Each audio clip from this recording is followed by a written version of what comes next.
Yes, and that I got it from one of the books or from one of the persons, Lindiwe Nkosi from Makado. Okay. So I just wondered actually if other children that are coming, they should actually know the meaning of that word. It's a very strong word. Thank you for that. Thank you, Dr. Stephen. Thank you. All right. When it comes to offshore investing, your investments deserve first-class treatment. As the only global investment manager with roots in South Africa, we're here for you and everywhere for your money. 91. Investing for a world of change. 91 is an authorized FSP. So why should I use We Buy Cars if I want to sell my vehicle? Because We Buy Cars buys cars. But will I get the right price? Of course. We Buy Cars buys thousands of vehicles and knows exactly what every vehicle is worth. Their buyers deliver exceptional service and pay you immediately. And how do I know what they'll pay for my vehicle? It's easy. Visit webuycars.co.za or use the We Buy Cars app. Follow the simple steps and voila, you'll know your car's value in no time. We Buy Cars. Quick, easy, the best. Power 98.7 weekends. All your favorite hit music all day long. The best of the 80s, 90s, and now.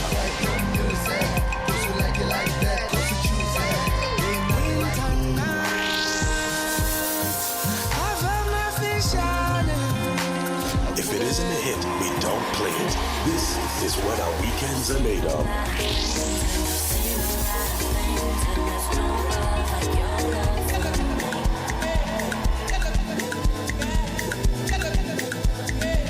Power 98.7. Now we're talking. The 2024 987 Woman Takeover.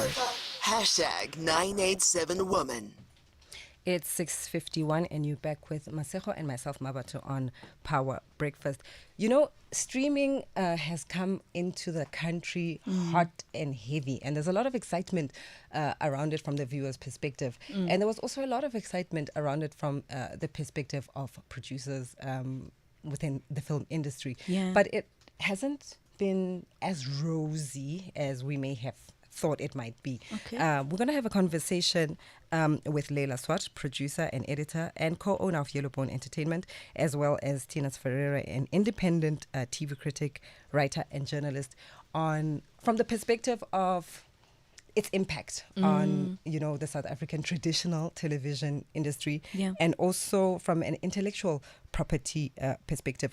Good morning, Leila and Tinas. Good morning. Hello. Tinas, let me start with you. How has the arrival of streamers impacted traditional television numbers in South Africa? Well, there's obviously been both a positive and a negative impact, and we can talk about all of the various aspects of it, but I actually thought when MTV started, the first music video they played was Video Killed the Radio Star, and where are we talking now today? On radio. Radio definitely didn't die. In fact, we have more radio stations in South Africa than 10 years ago, 20 years ago. So it's streaming isn't going to kill radio. It's not going to kill television. People are talking about the demise of newspapers. We're going to have all of that forever with us. We're seeing CDs is now also coming back, like vinyl did. So it's additive. It adds to the net effect, but the audiences get more choice, but they also then sample, and it sort of democratizes the industry in terms of consumer options, in terms of where you can watch things. Leila, what is the value of intellectual property to an independent producer? And can you just also explain to us the different types of acquisitions that can see a producer either retaining or signing over their intellectual property in relation to streamers? Yes, absolutely. So I think that intellectual property is really our only currency as creators. And I believe that everything is cyclical, and yes, I agree with Tinas, it's an evolution. And often we go through these evolutions and we go in one direction to also fully understand the directions that we should be going in. I think the advent of the streamers has done two things. Firstly, it's provided a seemingly easier solution in terms of pushing the model of saying, here's a commissioned model. You are funded entirely to make this product, but none of it belongs to you in perpetuity forever. The second avenue is obviously to retain your IP, which means that you have to have some sort of a financial investment in your work. When those mechanisms don't work, so speaking specifically from a South African context, when you are not able to access funding for the product that you're making, it makes it increasingly difficult for you to own that IP. And in the long run, what we're seeing is that you're giving your intellectual property, A, to the streaming services who are not South African, and B, you are absolutely wiping your hands of any future benefits to the work that you put out there. And how much of the work is commissioned, in terms of percentages? I mean, not exact numbers, of course, but how much, because of the funding sort of issues that we may have, how much are we seeing disappearing over the seas in terms of intellectual property from South Africa? Well, I would say today, like this year, 2024, we're probably at around 80% commissioned work. And that's because it's absolutely impossible, near impossible, to now raise funding in this country through the mechanisms that we used to use, which were mostly government incentives and grants, because what we're seeing is our industry being deprioritized in that sense. And also we're seeing huge and severe delays. I mean, in 2021, the Department of Trade and Industry had owed the industry 600 million rand in unpaid rebates. So it kind of has a knock-on effect, and what we're seeing then is a further relinquishing of any rights and ownerships from creators because it's just too hard and it's not sustainable. I don't know if you're able to talk about it from a legal point of view, but you have been struck heavily by this DTI rebate situation. Are you able to speak to it? Yeah, I think it's something that we're actively trying to work out, and the more that we dig deeper into it, we're seeing that it's not a personal attack. It's literally so many different factors that have compounded the inability of that rebate to function properly. That's resources, that's maladministration, that's sometimes just incompetence or short-staffedness, so lack of resources. But I think what we're really seeing now and what the industry is really pushing back on is saying, but look how important this is in terms of our cultural progression, in terms of our ownership of the content that we make, and in terms of the economy in general. I mean, in 2018, the film sector was the third highest grossing sector next to agriculture and mining, and that was at a time when the rebate was actually functioning really, really well, both internationally and locally.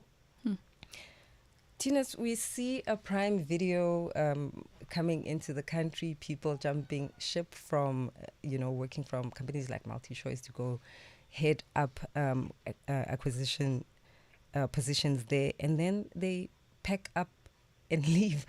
What has that impact look like in terms of content, jobs, and all of that? I know you've written quite a bit about it. Awful. I think it was, once again, kind of like a colonization or like a rush into Africa or new markets from sort of global companies, making big promises, not making good on any of those promises, had meetings with producers, mostly in South Africa and Nigeria, promising the sun, the moon, and the stars. And what Amazon sort of said then is like they not exiting as a streamer, but they basically going to continue with the existing deals. But what they didn't say is they already signed contracts for pre-production. They kind of made promises where producers already started sort of creating things before you have even filmed things, with the promise that we're going to work with you, production companies would employ people, and then all of that stopped. And that was for quite a number of production companies. So not very good there, extremely bad form from Amazon Prime Video. They also, for instance, not talking to the media in South Africa at all. I can't do any interviews anymore as a journalist because they don't have a local PR agency. So awful in headlines, in capital letters, from Amazon Prime Video side. And we'll have to see how it works out. And once again, it's because they're not really local.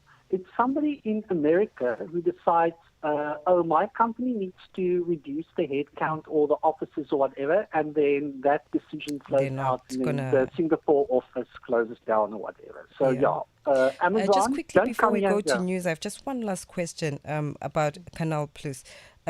Quickly, is this a good or a bad thing, the acquisition of MultiChoice by Canal Plus? I think Canal Plus will be a net negative for South Africa. Once again, overseas company coming in wanting to take over a local one. We have regulations that's supposed to prevent it, very stringent in terms of foreign media ownership. Where are those regulations? Yeah. Thank you so much, Leila and Tinus. We could speak for hours on this. Unfortunately, that's all the time we have, and we go over to news. Thank you so much. This news broadcast is delivered by Mr. D, saluting all women who get things done. Power News. Top stories at this hour. The former personal assistant to Ace Magashule is set to make her first court appearance on the 12th of August. And the last of the 11 school pupils who died in a tragic scholar transport crash in Carltonville will be laid to rest today.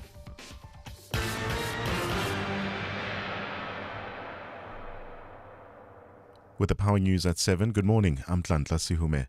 Former personal assistant to Ace Magashule, that's Moradi Cholota, is set to make her first court appearance on the 12th of August at the Bloemfontein Magistrate Court.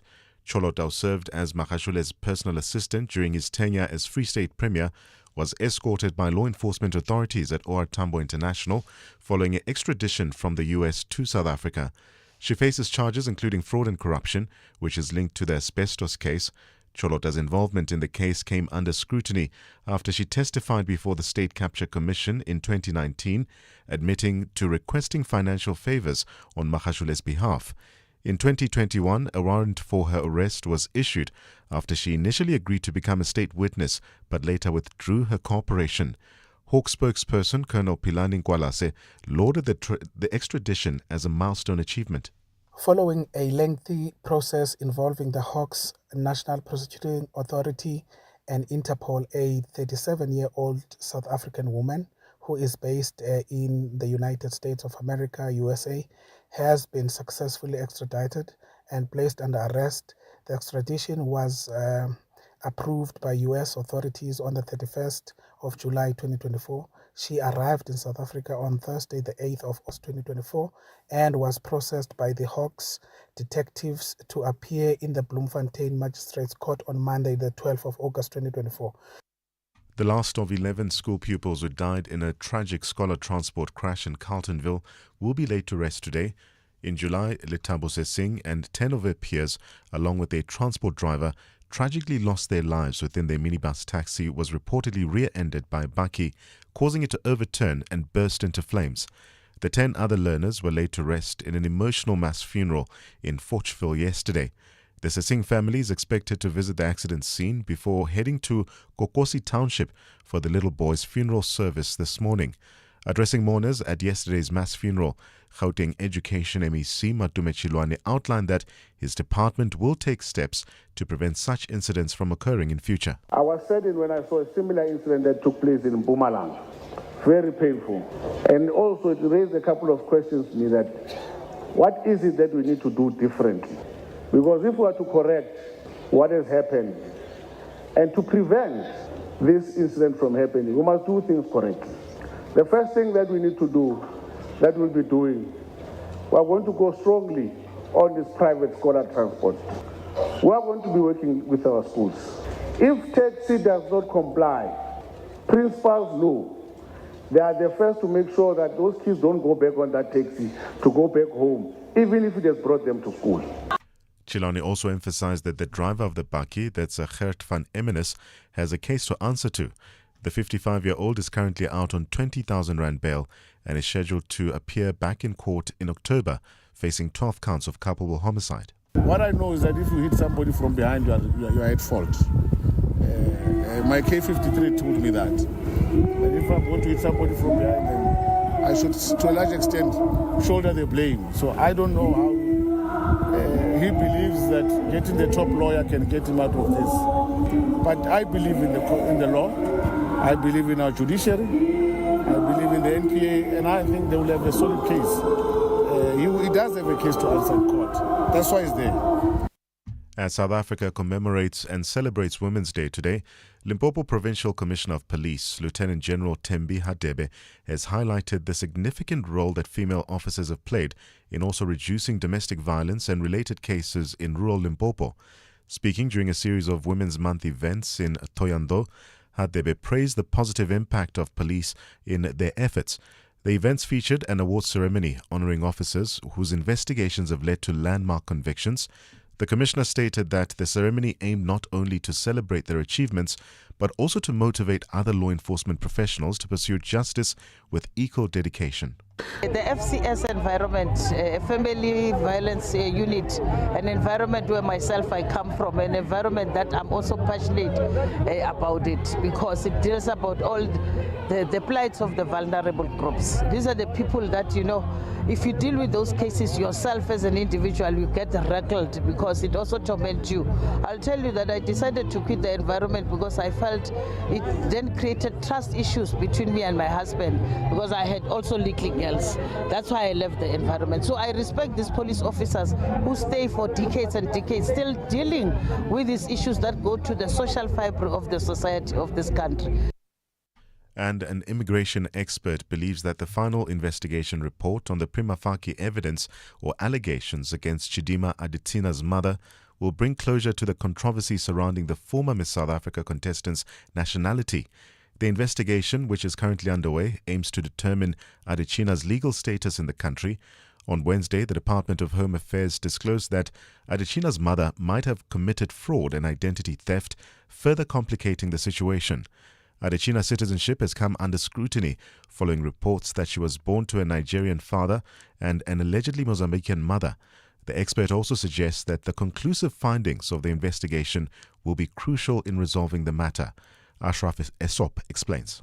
Having a prima facie case doesn't just entitle her to her citizenship. A principle in law is that a decision such as this one that is taken has to continue to be respected until set aside by a court of law. What is the nature of the prima facie evidence? It can only mean that they have, or to their knowledge, they detected something regarding the mother. But the facts don't change. The applicant was born in the Republic. At the time, her birth was registered to a South African citizen. So all that is intact. She is a citizen by birth until proven otherwise. Fine weather forecast for Johannesburg this morning. It all started 9 degrees Celsius, reaching highs of 26. Tshwane 10 and 27. Vereeniging 9, reaching highs of 25 degrees Celsius. Recapping the top story in Power News at this hour, the former PA to Ace Magashule, Moradi Cholota, is set to make her first court appearance on the 12th of August at the Bloemfontein Magistrate Court. Power News. Celebrate Women's Month with us. Mr. D is thrilled to honor the amazing women who embody dedication and achievement. This month, it's all about paying tribute to all the women who get things done. We proudly salute you, support you, and admire you for your ability to get things done. Shop the Mr. D app and get amazing deals when you order this Women's Month. Mr. D, the D is for done. On FM, online, and DSTV channel 889. This is Power 98.7. 987 Woman Takeover Power Breakfast is proudly brought to you by Mitsubishi Motors South Africa. Hashtag she's unstoppable. There's a Mitsu for her. This is Power 98.7. And now you're listening to Power Breakfast, 6 to 9 a.m. Taking your calls on 0861 987 000.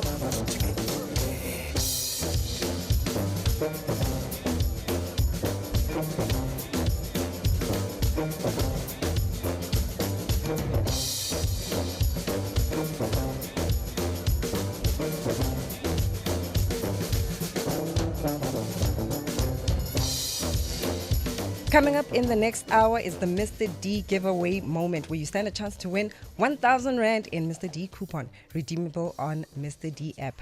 Check the giveaway on power987.co.za under the 987 Women tab to participate.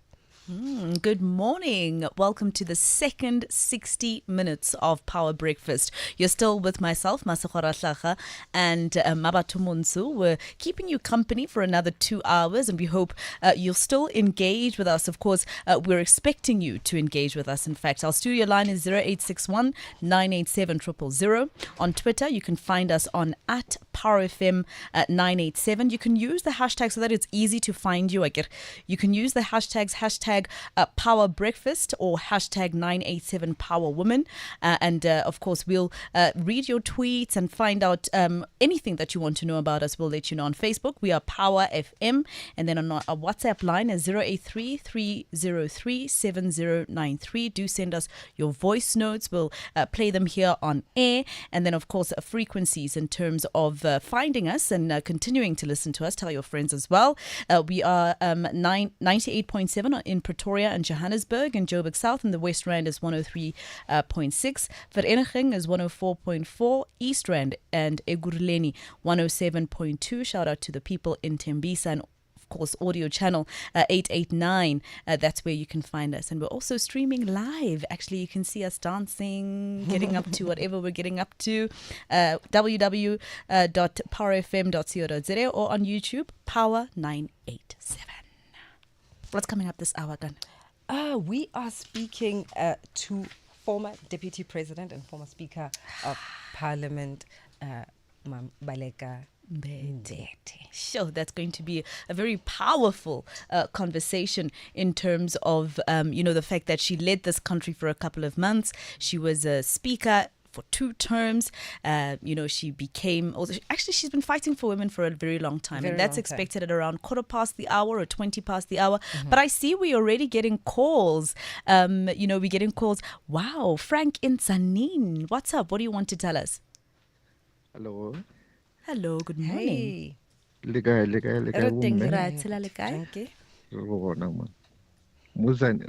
Happy Women's Day.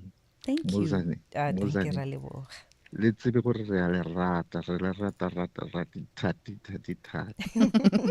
Ra leboga. So ga mmogo le ba Lesedi FM. Bomme ba Lesedi FM ke re le rata thata. Ra leboga. So o ba planetseng bomme ba mo botshelong ja gago gompieno? No, today we are doing cooking for them. Yes. What's on the menu? Jamite lezo re mo diplaseng ya ke re. So ke merogo fela. Ke tsona tse organic thank. Yeah, the veg and all that. Yes. So they will be happy today. Thank you so much. Thank you for calling in, Frank. Thank you. I see we also have Boniswa from Tembisa. Boniswa, good morning. Good morning, ladies. I hope you guys are well. Good morning. Happy Women's Day. I'm good, thank you. I would like to ask or give some direction. So I often give learners advice. A lot of kids will ask if they want to go act. They want to do drama and film. So as an educator, I've learned since the women takeover that I don't have enough information. So usually I'd be like, go to university, study something else, and then do art on the side because I don't have enough information, I suppose. So I wanted to ask for people around Joburg, especially for learners on Monday when I go back to class, what are some of the cool things that I could sort of tell them to lead them towards more interest in film, in South Africa, and places I can go to just to learn about it. I think it's so much fun for the actors because they can join the community theatres. They can go to the Market Theatre Lab. I think as a point of departure, watch as much as possible, right? I do know that the SABC does a lot of tours around their studios just so that the students can see how television is made, and maybe they might discover that there's something else they're interested in. Maybe they want to do sound instead of act once they get there. Maybe they want to edit. They can just discover interesting and new things. And, it is a livelihood and it is a difficult craft. So I agree with you, Jorge. Bana ba gola ba university. Go hone the craft.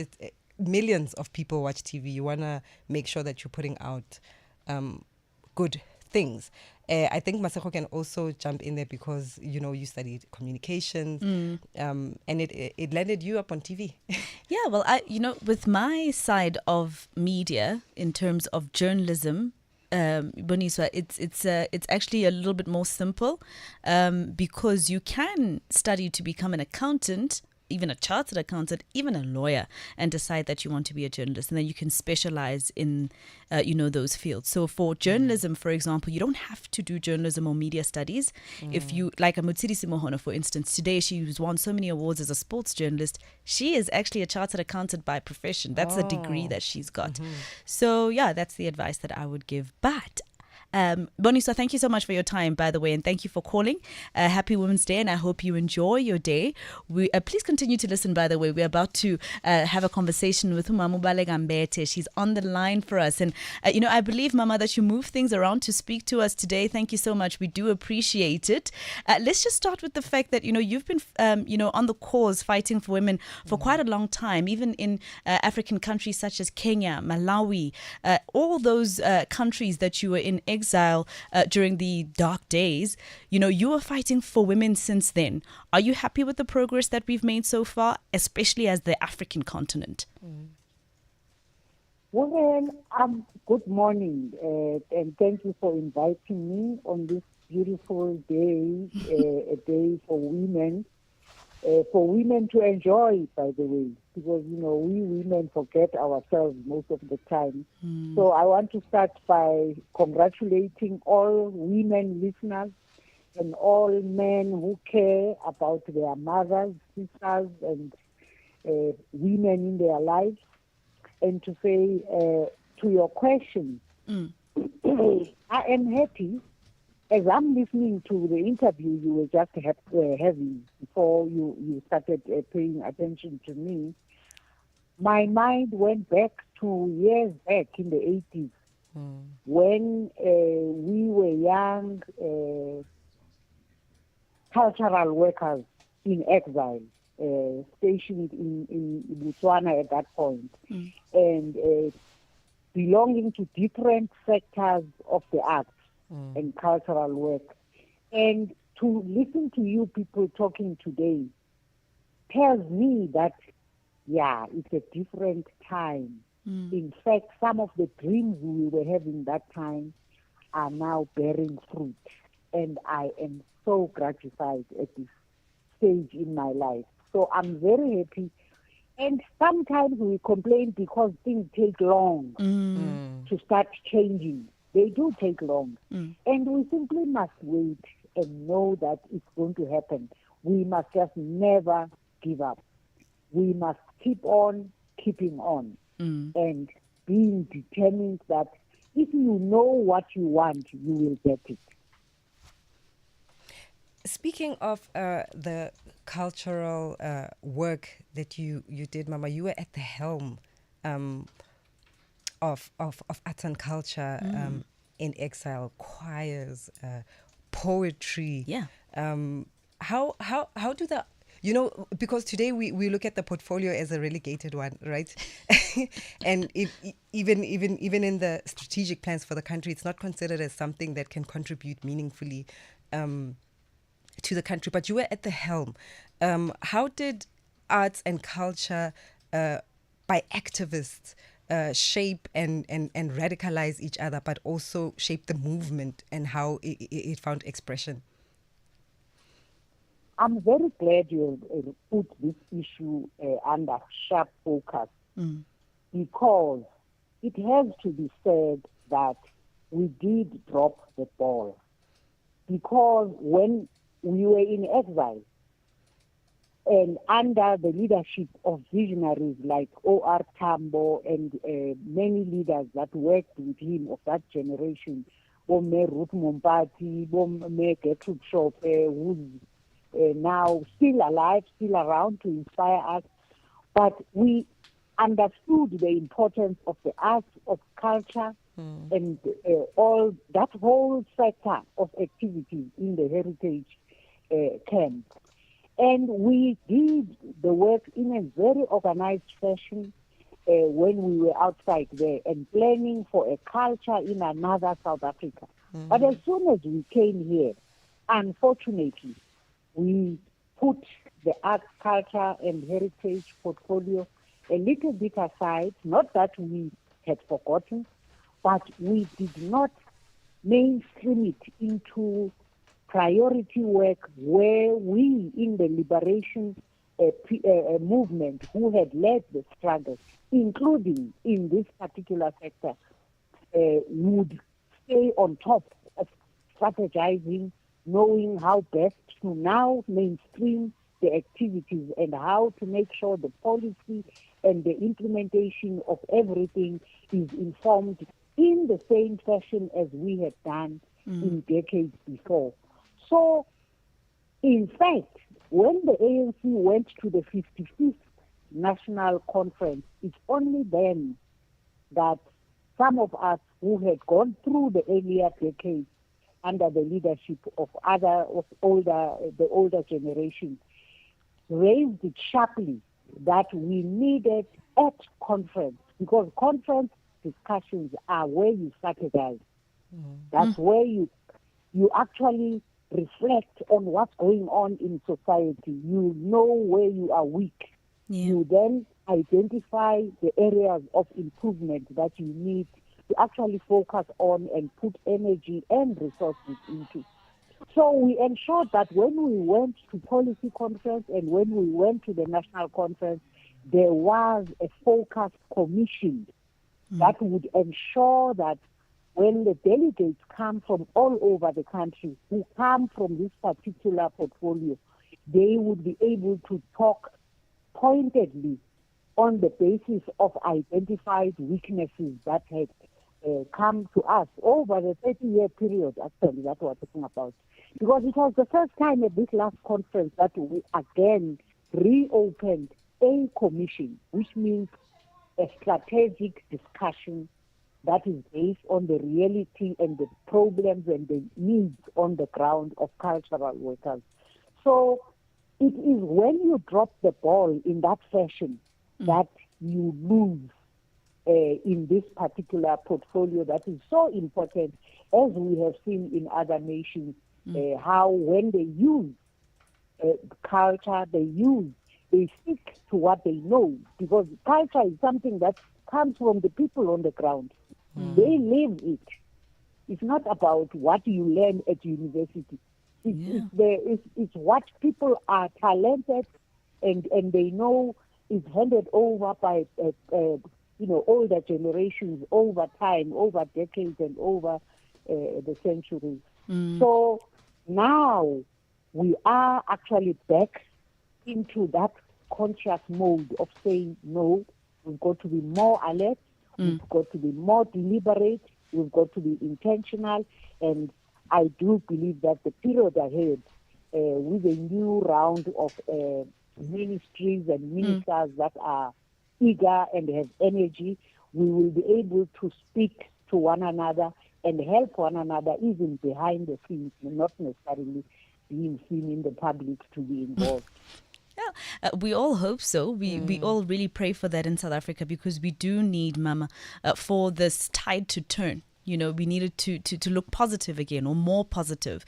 You were, as Mmabatho said, you were part of an ensemble in terms of a choir. You were a poet. You were a teacher. These are positions that, people can use to conscientize people. And, you used it that way during, the dark days in the African continent and over here back at home, even when you were in exile. And then you became speaker for two terms in Parliament. You were deputy speaker as well, and then you became deputy president at some point for a couple of months. How do women today, how do we use the positions that we hold to continue to conscientize each other that, the fight is not over? Masieni? I think what we must never be tired of is to prioritize the local level of activism, of paying attention to needs, because locally, in the families, in the communities, is where most women spend most of their energy and time and managing the lives of families. This is the reality on the ground. In fact, as we were about to go to the ANC Women's League conference last year, July, the auditor, the statistician general came out with a report which gave the picture that women are mostly there on the ground. So when you lose attention and you think the ground is not so important, that's where you lose the eye that ought to be paid, that ought to be kept focused there on what is most difficult. And therefore, for instance, I'm in a stage now when I'm no longer in formal employment, but very busy trying to find a way to continue to pay attention in whatever small way. In my village home in Mkanduli, I get to the primary school there, I find a story of a little girl from my village who was being abused. I intervene. So it is to continue to pay attention to the ground, to the village. That's where the poorest of the poor are, that need most of our attention and resources. And by the way, I say I prioritize rural because that's where the underdevelopment is most obvious. It is so sad, the conditions, the socio-economic conditions that those women have to struggle to survive and make sure that their families survive rather than here in the towns. I mean, here in the townships, it's difficult. There are in Dondolo and all of the difficulties that we know in the squatter camps, and it is just as poor. I know that. But at least here, we've got some facilities, we've got some access. Whereas in the rural, it's where nobody cares. There are no roads. People have to still walk long distance to find the next help that you can get. And it's mainly the women that must carry all of that and carry the struggle to make sure that their families survive and live to see another day. Mama, in your poem, Exile Blues, there's a line that says, when some other comrades have fallen victim to mental breakdown and you shudder wondering if you're the next to be ambushed, when you make a habit of exchanging blows that should have been kept for the enemy. You presided over an impassioned at best and maybe hostile at worst. I say that again. I can't hear. I'm saying you presided over an impassioned parliament and maybe even hostile, at its worst. At a time when there was a lot of protest in the country around service delivery and all of that, and this also spilled over into Parliament. I'm thinking specifically around the payback, the money sort of protests. There were three. Yes, there were three women that I want to speak about. One was a member of Parliament, Honorable Renelwe Mashabela, and two pregnant members of Parliament. We know that during that time, I don't know, should we call it a scuffle or, Mam Renelwe Mashabela was injured terribly, and two of the pregnant women lost their babies during this time. It's been a couple of years. I imagine you've had time to reflect over that term. Is there maybe anything you would like to say to those women on Women's Day today? I do not remember. I do not know or recall immediately the specific cases you are pointing to and you are trying to remind me of. But I know that you are talking about a period when a particular element and kind of conduct had come into the space of parliamentary experience, which in fact we had not known before that. And it was a very difficult time, a time that was a challenge to all concerned. I recall the time in general. As I say, I cannot recall the specifics, but any loss of a pregnancy, a loss of a life, is to be regretted. And I would pay my own respect and regret for the loss of life.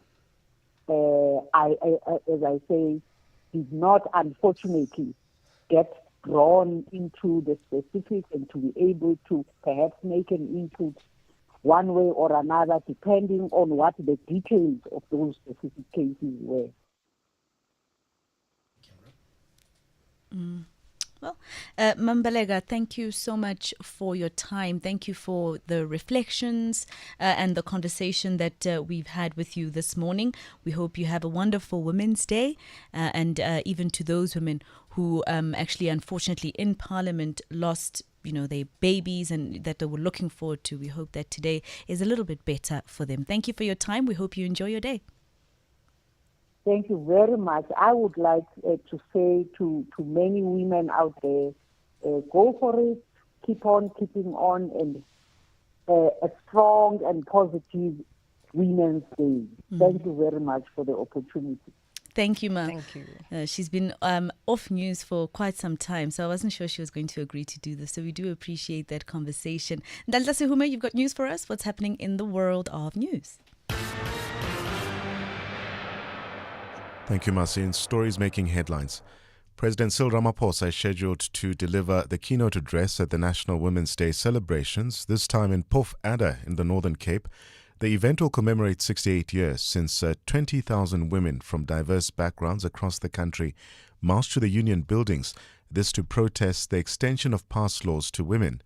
Today's celebration, held under the theme celebrating 30 years of democracy towards women's development, honors the women who protested against apartheid and past laws. The women of Phof Adder are urging the president to address the socio-economic challenges that they face daily. They must give the matriculants trainings, that they can have the opportunity to go there and work, because they can come here where we are now. You see, we are a lot of young people who don't have work. When you don't work, you get in trouble, you go into taverns, get drunk, get pregnant easily, because there is nothing who can you look out for, you see. We must empower more women. And it's very important for us to be empowered and to gain legal rights. They must give us more power in mining. The state has revealed that more suspects may be connected to the murders of Keenan aka Forbes and his friend Tibelo Tibbs Motswane. The state prosecutor, Lawrence Gaba, informed the Durban Magistrate Court that new information has emerged since the last court appearance. The 5 accused in the case made a brief appearance in court yesterday after being denied bail back in May. Now, both the state and the defense agreed to postpone the matter to November for further investigation. Gaba had this to say.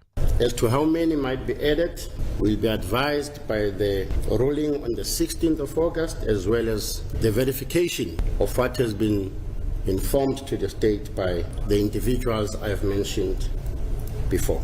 It is for that reason that we request that this matter be adjourned to November 29 and for all accused to remain in custody until such time. And as I have indicated, Your Worship, my colleagues said they do not have objection to this postponement.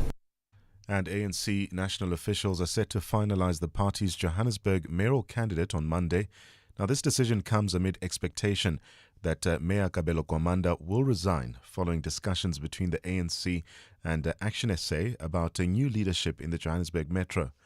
Earlier this week, the ANC hinted that Gwamanda would step down early this month, also fueling speculation after it was revealed that the ANC had approached Action SA to discuss joining its coalition arrangement.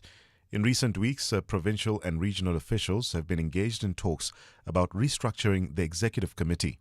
Meanwhile, ANC Secretary General Fikile Mbalula has indicated that discussions regarding the future of the metro are nearing completion. Joburg is nearing a conclusion, and then I will brief the officials on Monday on Joburg, and then they will give us a green light to proceed on Tuesday in Joburg. We're talking with all parties. Our province here and our region in Johannesburg are working under the full support of National. More details in the news at 8. Mama always said the sun sets early in winter. Mama loved her evening jogs. It was her time to unwind after a long day. One evening, she didn't come home. They said she wasn't wearing reflective clothing. Now, it's just me. No more stories before bed, no more hugs, no more mama. This winter season, make sure you're visible on the roads. Your trip shouldn't end with RIP. This message was brought to you by the Road Accident Fund. The 987 Woman Takeover is celebrating 10 years of amazing and groundbreaking moments by honoring dynamic women in South Africa. Download the Mr. D app on Android or App Store now and join thousands who are ordering food from over 12,000 restaurants, shopping for Pick and Pay groceries at in-store prices. Remember, with Mr. D, you can pay with cash, card or EFT and track your order in real time. Once you've downloaded the app, visit the Power 98.7 website, complete the form, answer a simple question, and stand a chance to win one of 12 1,000 Rand Mr. D coupons. This promotion is valid from the 7th to the 9th of August as part of the 987 Woman Takeover between 6 a.m. and 6 p.m. Coupons are redeemable on the Mr. D app only. T's and C's apply.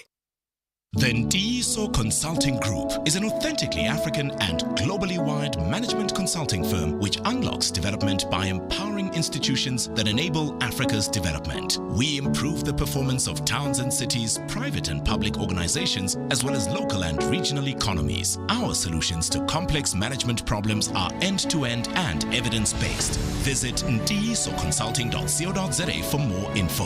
Ndiso Consulting Group. Truth, trust, results. Power Sport. Very good morning once again. Team South Africa is in line to possibly win their 5th medal of the Paris Olympics when the men's 4x100 meter relay team takes to the track for the final. Star sprinter Akani Simbine produced a stunning final leg to secure 2nd place in their heat yesterday after the team had to reshuffle the order with Benjamin Richardson out injured. Simbine is eager to get the job done when the race gets going from around 7:45 tonight. Hey man, I'm just really happy with qualifying for the next round. I think right now we are in a really good position and we're looking forward to racing. You know, today was just about qualifying and we did that, and then we just have to clean up everything and make sure that we have a good baton exchange throughout each exchanges and just get the job done. Meanwhile, Letsile Tebogo became the first African to win the Olympic 200-meter title last night when he powered clear of American duo Kennedy Benderek and Noah Lyles in 19.45 seconds to claim Botswana's first Olympic gold medal. Tebogo, who finished 6th in the 100-meter final, produced a dominant run to become the 5th fastest man in history over the 200 meters, while he has explained the difference between the two events. I would say the 100 is too tactical. You have to perfect everything. So the 200 is more of everybody's race. So you could correct along the way as you go through to the line. So I would say both ways I'll still be there on the finals. Moving on to football, Mamelodi Sundowns coach Mangoba Mngiti has emphasized that it's difficult to judge where the team stands and is not reading too much into their recent friendlies as they prepare to host Polokwane City in the MTN8 quarter-final on Sunday. The league champions recently returned from their Austria tour where they had a pre-season camp, while they will rely on knowledge they have from this past campaign to get the ball rolling in a knockout game. Even though Sundowns are the favourites to progress to the next round, Mngiti is not taking anything for granted. It's exciting to play a cup match, regardless who you are playing with, because it's the time to check where exactly is your team. It's always said when it's a cup match because there is no room for error in a cup match. But I think the team is prepared quite well. We are playing against a team that did not lose any match in the last 5 matches of the season. So the team was strong. Even last year we played a draw against them. So we know what we are playing against. Proteas opening batsman Tony Dezorzi is satisfied with his contribution after helping guide the team to 344 for 8 at stumps on day 2 of the first test against the West Indies in Trinidad. Dezorzi, who scored 78 and partnered captain Themba Bavuma in his 86 runs, achieved a second test half-century in his 5th match. With rain having disrupted most of the opening day, Dezorzi says they took a patient approach, which was required for the team to build a decent first innings total. I would have liked to have kicked on a bit. I think Themba and I had a nice partnership there after Tristan went out, so important for us to consolidate. So I'm happy with my contribution towards the team. It's not easy to get wickets. It's probably a game of patience both ways.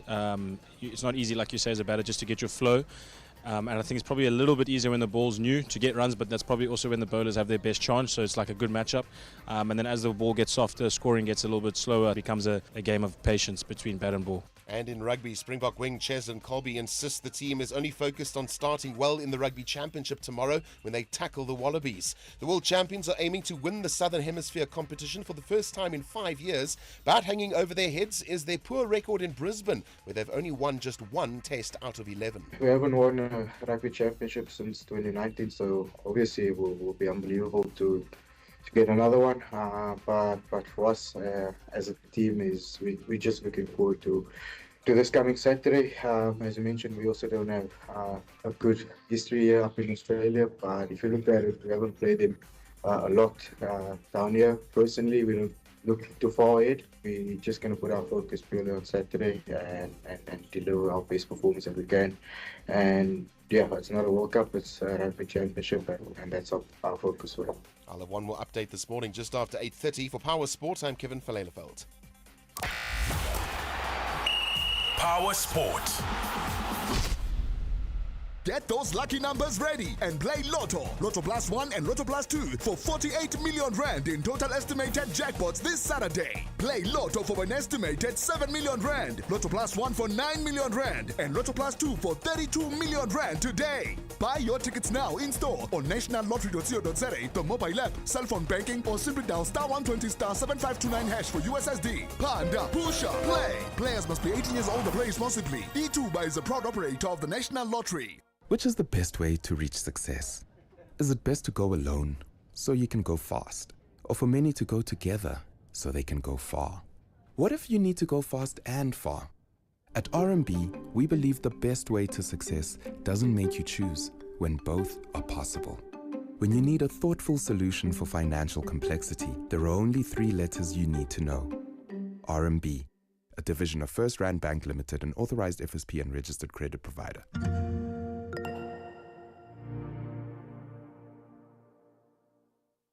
We can't make you a morning person. Good morning to you, Power family. Good morning. But we can surely make your weekend mornings.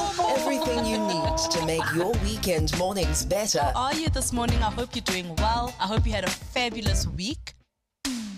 Power Weekend Breakfast with Siraj Maaki. A little bit of this, that, and everything you need to start your weekend. It's also important to differentiate between a need and a want.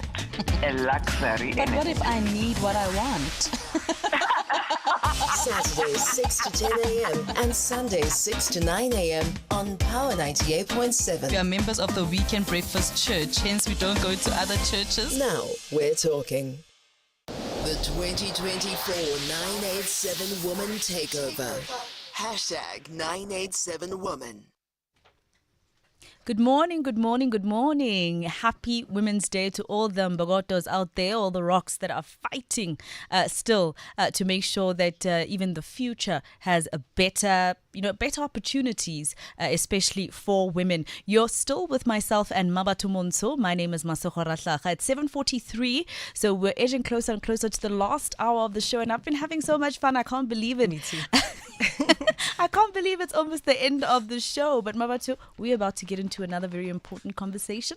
Yes, when we talk about Women's Day or when we think about Women's Day, we all have an image in our head, whether it's a black and white photograph or a sound or a song or something. We have this shared collective memory. Yeah. Sometimes, when you've seen a picture enough, you feel like you were also... you were also there. Yeah, we're going to be talking about the power of of the archive. And in studio with us, we've got Aria Lalu, who is a multidisciplinary filmmaker and a member of the Documentary Filmmakers Association. Good morning, Aria. Good morning. It's great to be here on this Women's Day. Yes. And to be talking archives, which I think is so appropriate in many ways for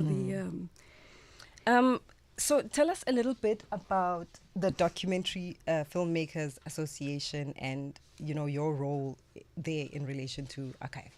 Okay, yeah. So I'm a member of the board of the Documentary Filmmakers Association, and we've been, really looking at what is kind of considered, as a veritable crisis in our film and image archives. We're looking specific at public institutions and public holders of archives like the SABC, the National Film, Video and Sound Foundation, and trying to address issues relating to cost, to access, slow processes of digitizations of our archival inheritance, and also trying to link, and I think this is important, trying to link the very practical struggles of filmmakers in terms of access and so on to bigger political and socio-cultural questions about the role of archives, their value, their intangible cultural value for us all, and sort of situate our concerns within that sort of broader archival frame. Yes, about inheritance. Yeah. When you think of Women's Day, what image or sound comes to you?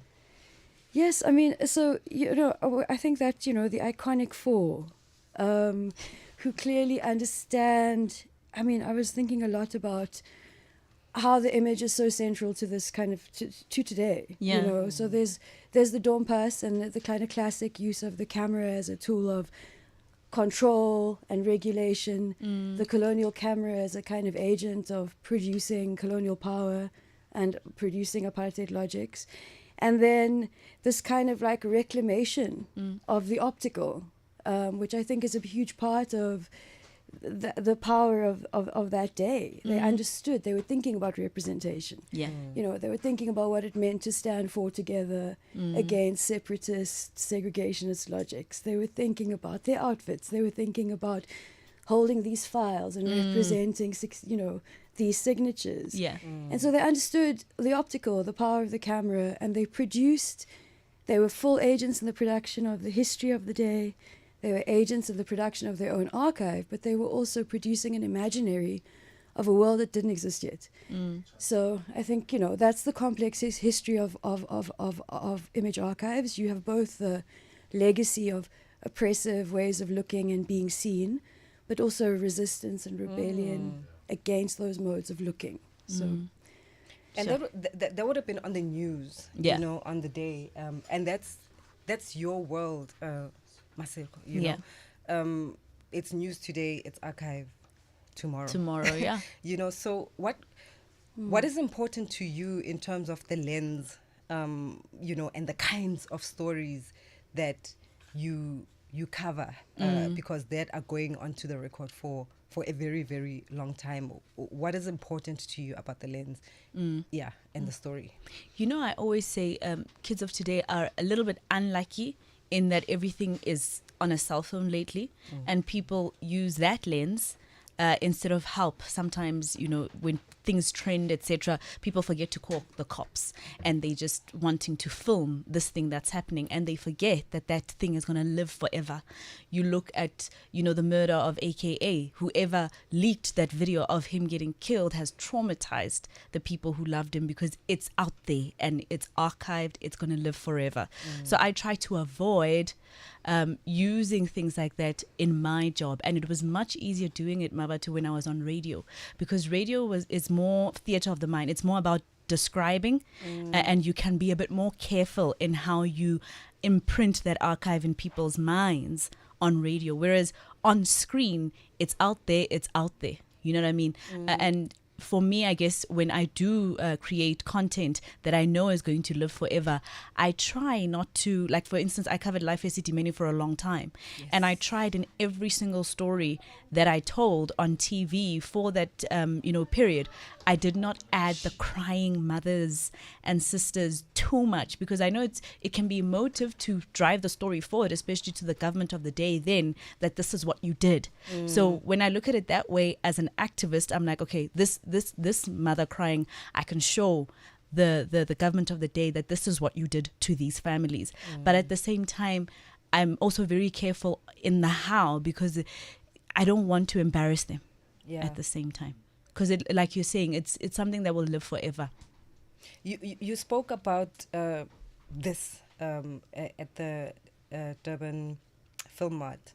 And one of the things that you were saying together with Jihan was, even when we go to the archive, there is still the question of who took this photo, from what perspective, what is it saying, and sort of knowledge making. Can you speak a bit to that? Yes, I mean, I think that this, image practice, everyone is participant in producing images now. Everyone's a DOP. Everyone's understands. We live alongside an image-based reality. We all do now.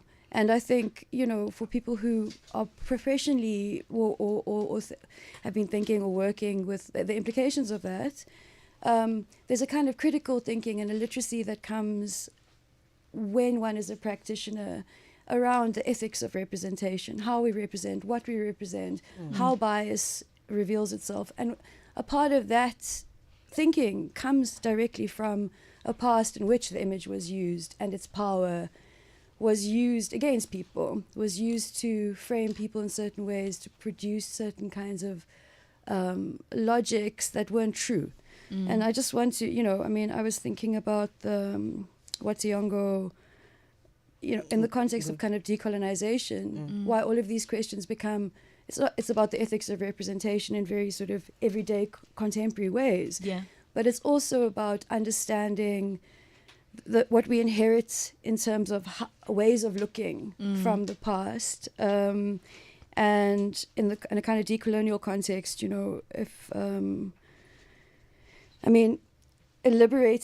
finding liberating perspectives is what Wationgo had, was his idea, right? So how do we see ourselves clearly in relationship to ourselves and to others in the universe?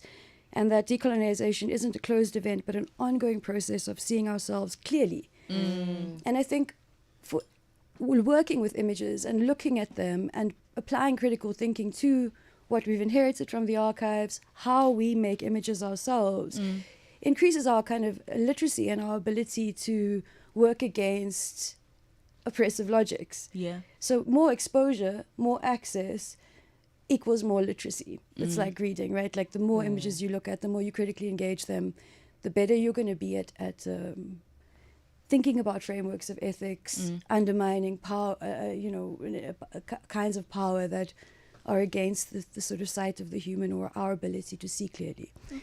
Yeah. More with Arya when we come back from the ad break. A Mitsu for her will have your drive ignited. Experience the thrill of the road with our cutting-edge technology, sleek design, and unmatched performance. From the city streets to the open highways, Mitsubishi brings you a driving experience like no other. Embrace the adventure of the Pajero Sport for just 9,999 per month with a whopping 50,000 Rand deal assistance. Visit www.mitsubishi-motors.co.za to learn more. Mitsubishi Motors. Drive your ambition. When you look at me, do you have any idea who I am? I am a woman who refuses to be defined by society's narrow expectations and suffocating stereotypes. I am the author of my own narrative. I embrace the art of living. I don't believe in pressure. My life is already rich, a symphony of abundance and love. To what degree? I decide. I've designed it this way. Momentum. Here for your journey to success. Momentum Group Limited, an authorized financial services and registered credit provider. Power 98.7 weekends. All your favorite hit music all day long. The best of the 80s, 90s, and now.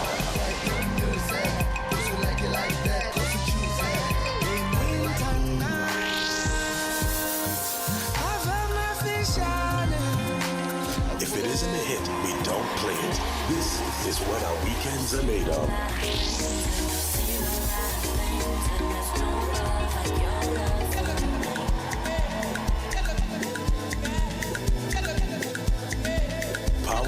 98.7. Now we're talking. The 2024 987 Woman Takeover. Hashtag 987 Woman. Yes, indeed, it is 987 Power Woman. It is a takeover. Happy Women's Day to you. You're still with myself, Mmabatho Montsho and Masego Rahlaga. We are talking about the power of the archive. Joining the conversation, our studio line is 0861 987. And then, of course, send us your voice notes on our WhatsApp line 083 303 7093 on socials.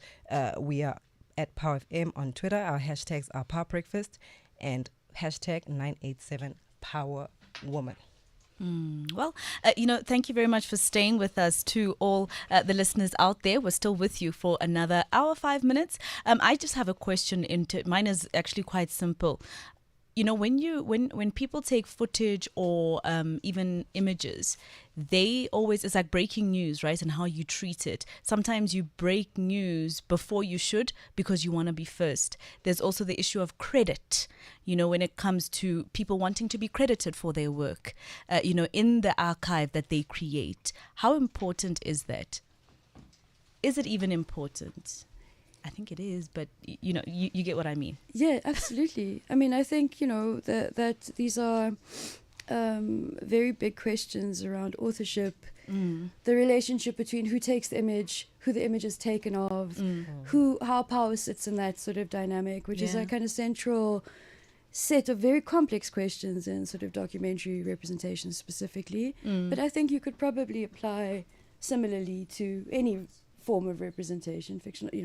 How are actors treated? What are their rights? Archives are an incredibly complex place, and I think there are no easy answers. The material exists. People exploit the material. Yes. We live in, like you said earlier, like social media is. We live alongside this image reality. So. It's like which comes first, the cart or the horse? It is a reality. It's part of our reality.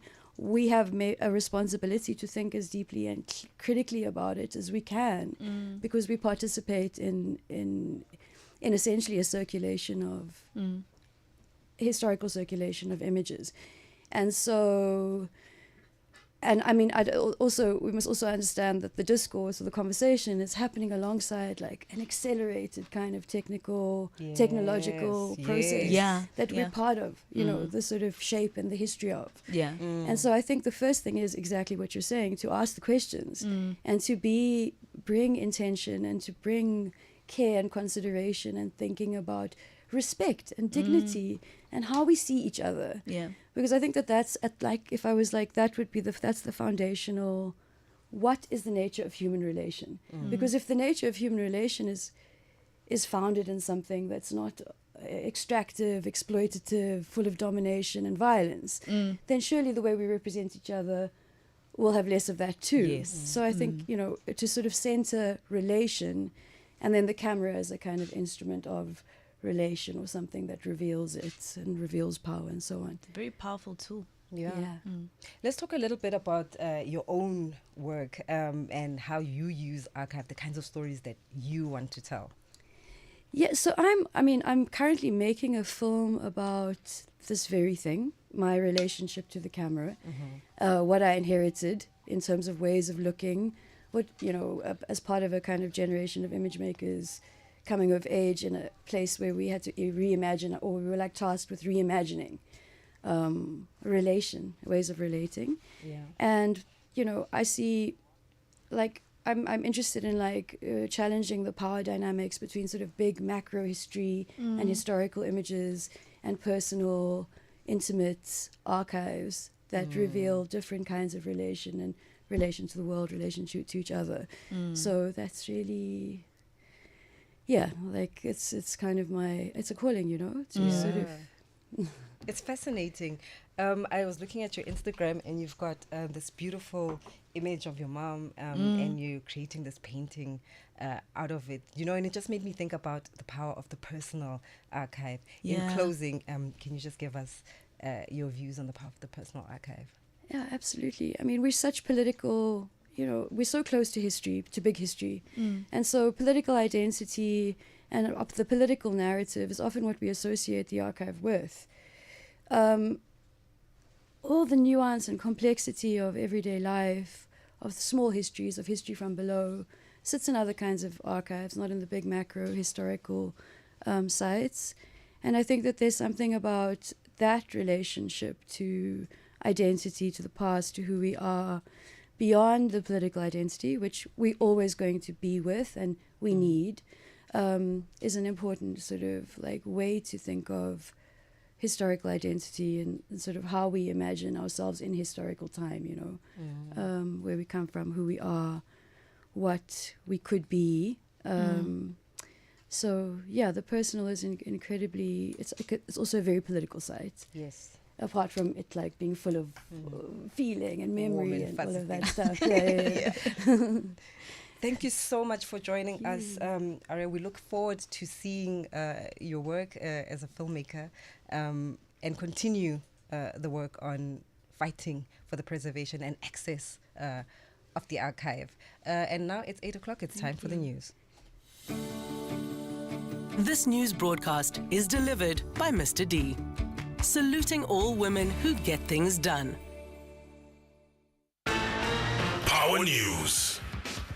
Thanks, Mmabatho. Top stories at 8. President Cyril Ramaphosa to deliver the keynote address at the National Women's Day celebrations in the Northern Cape this time. And the state reveals potential new suspects in the Keenan aka Forbes murder case.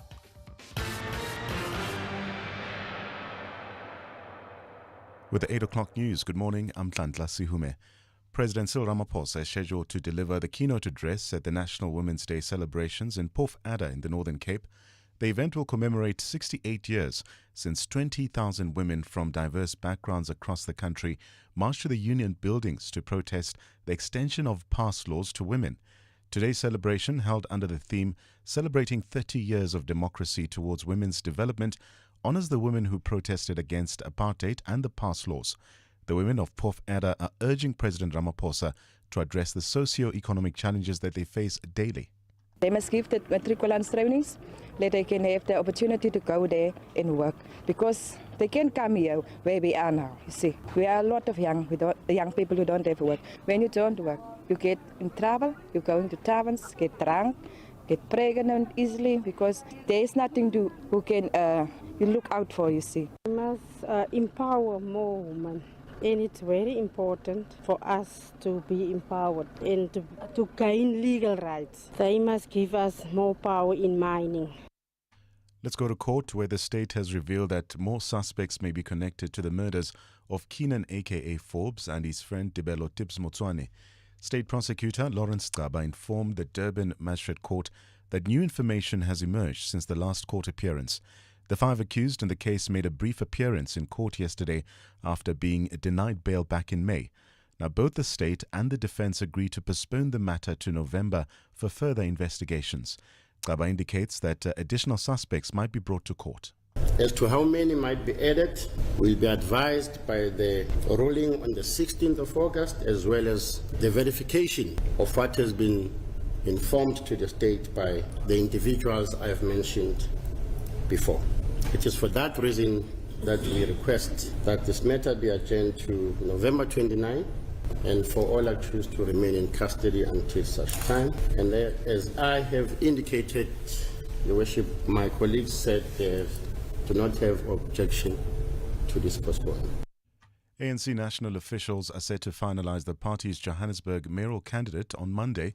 Now, this decision comes amid expectation that Mayor Kabelo Gwamanda will resign following discussions between the ANC and Action SA about new leadership for the Johannesburg Metro. Earlier this week, the ANC hinted that Gwamanda would step down early this month, fueling speculation after it was revealed that the ANC had approached Action SA to discuss joining a coalition government. In recent weeks, provincial and regional officials have been engaged in talks about restructuring the executive. Meanwhile, ANC Secretary-General Fikile Mbalula has indicated that discussions regarding the future of the Metro are nearing completion. Joburg is nearing a conclusion, and then I will brief the officials on Monday on Joburg and then they will give us a green light to proceed on Tuesday in Joburg. We're talking with all parties. Our province here and our region in Johannesburg are working under the full support of National. Action SA has questioned the NPA's credibility and also its ability to ensure prosecution, particularly in corruption cases. It comes in response to the Bloemfontein High Court's decision to strike the Estina Dairy Farm case off the court roll. Several politicians, including former Minister Msebenzi Zwane, were implicated in this case, with allegations that millions of rand intended for black farmers were diverted to these politicians and their associates. The court cited unreasonable delays as the basis for its judgment this week.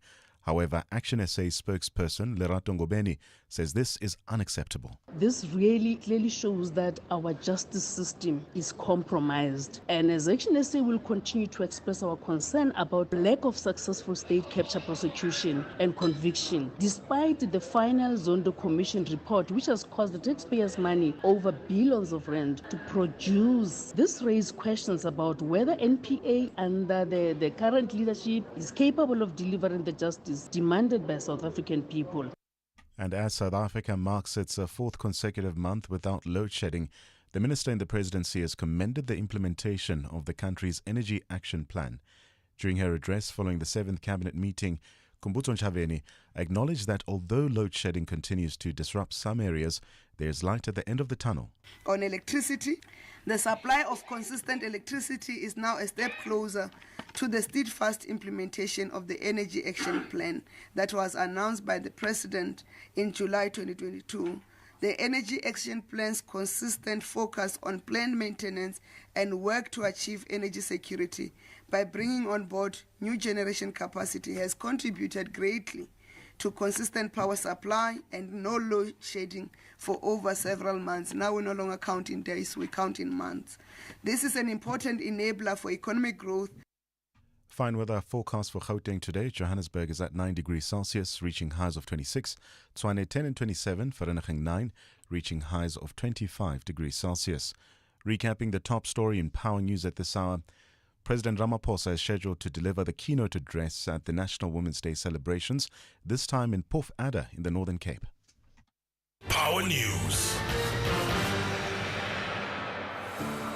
Celebrate Women's Month with us. Mr. D is thrilled to honor the amazing women who embody dedication and achievement.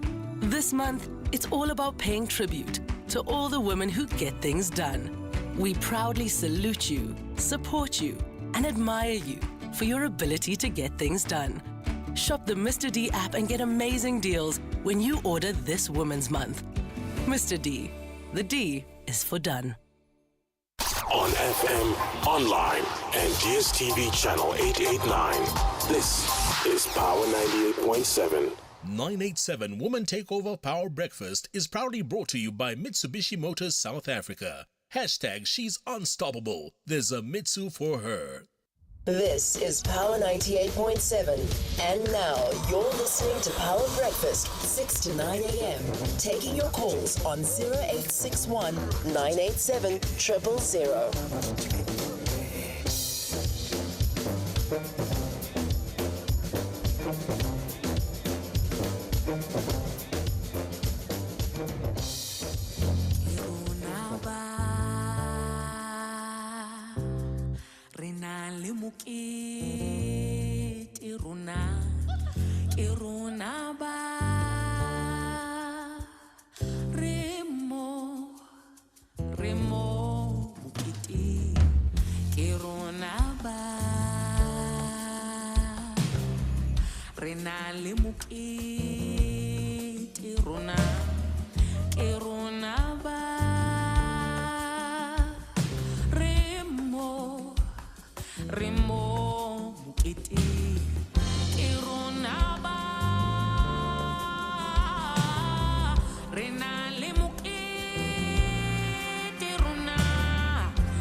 Coming up in this hour is the Mr. D giveaway moment at 8:35, where you stand a chance to win 1,000 Rand in Mr. D coupon, redeemable on Mr. D app. Check the giveaway on power987.co.za under the 987 Women tab to participate.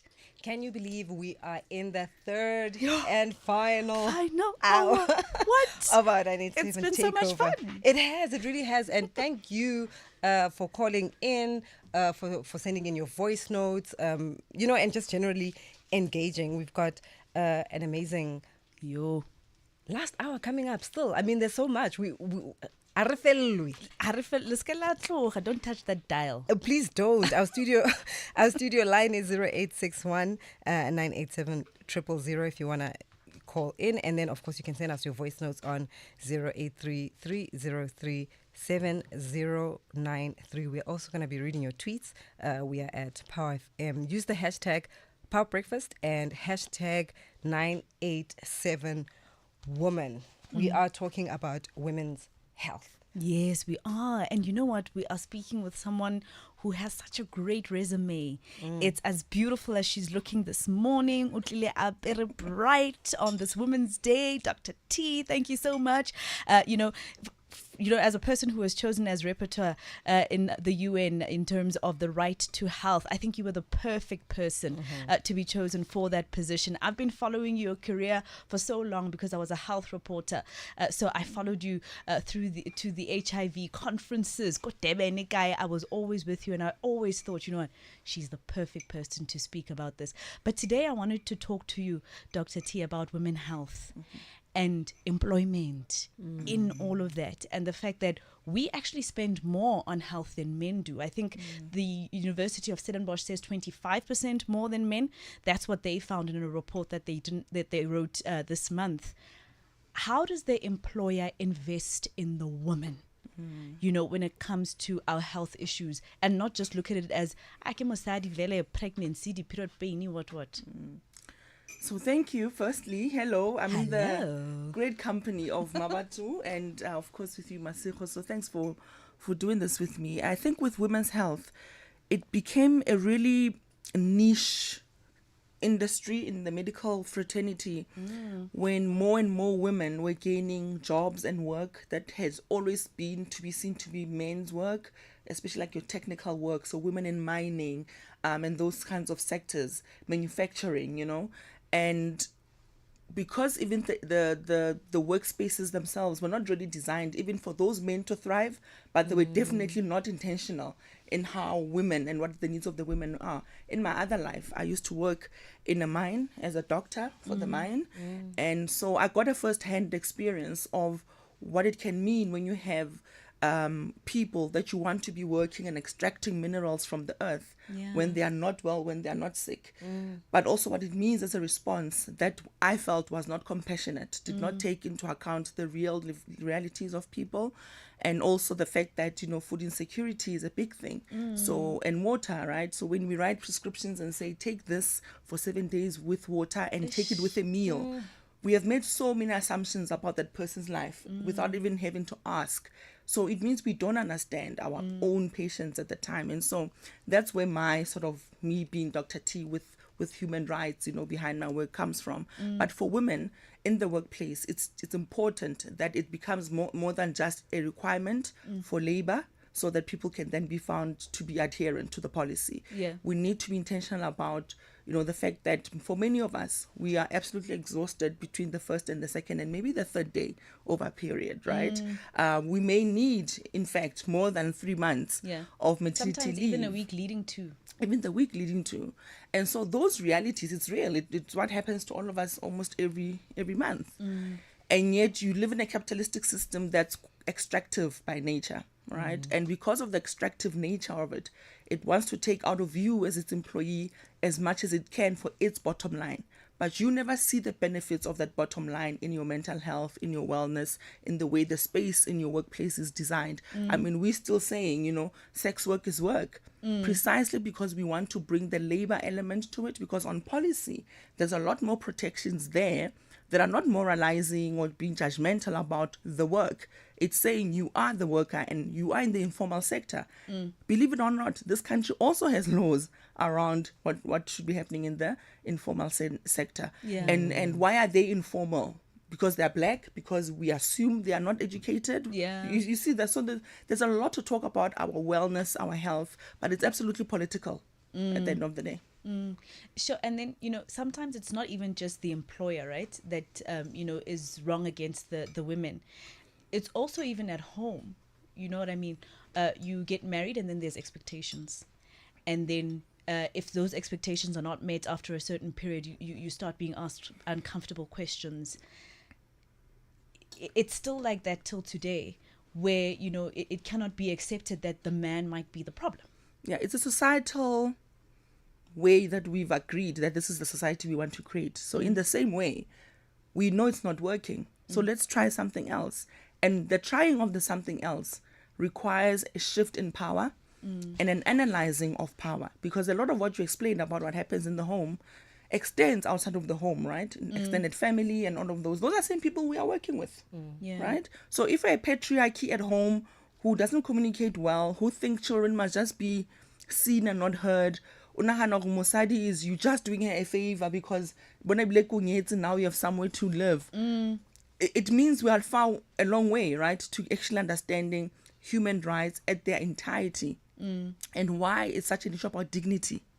Human rights about dignity. If you can protect and promote and realize your human rights, you will live a life of dignity because you can participate at your will in the economy, sports, culture, politically, and enjoy your other civil rights. So that's why abuse in the family is not just a private matter, right?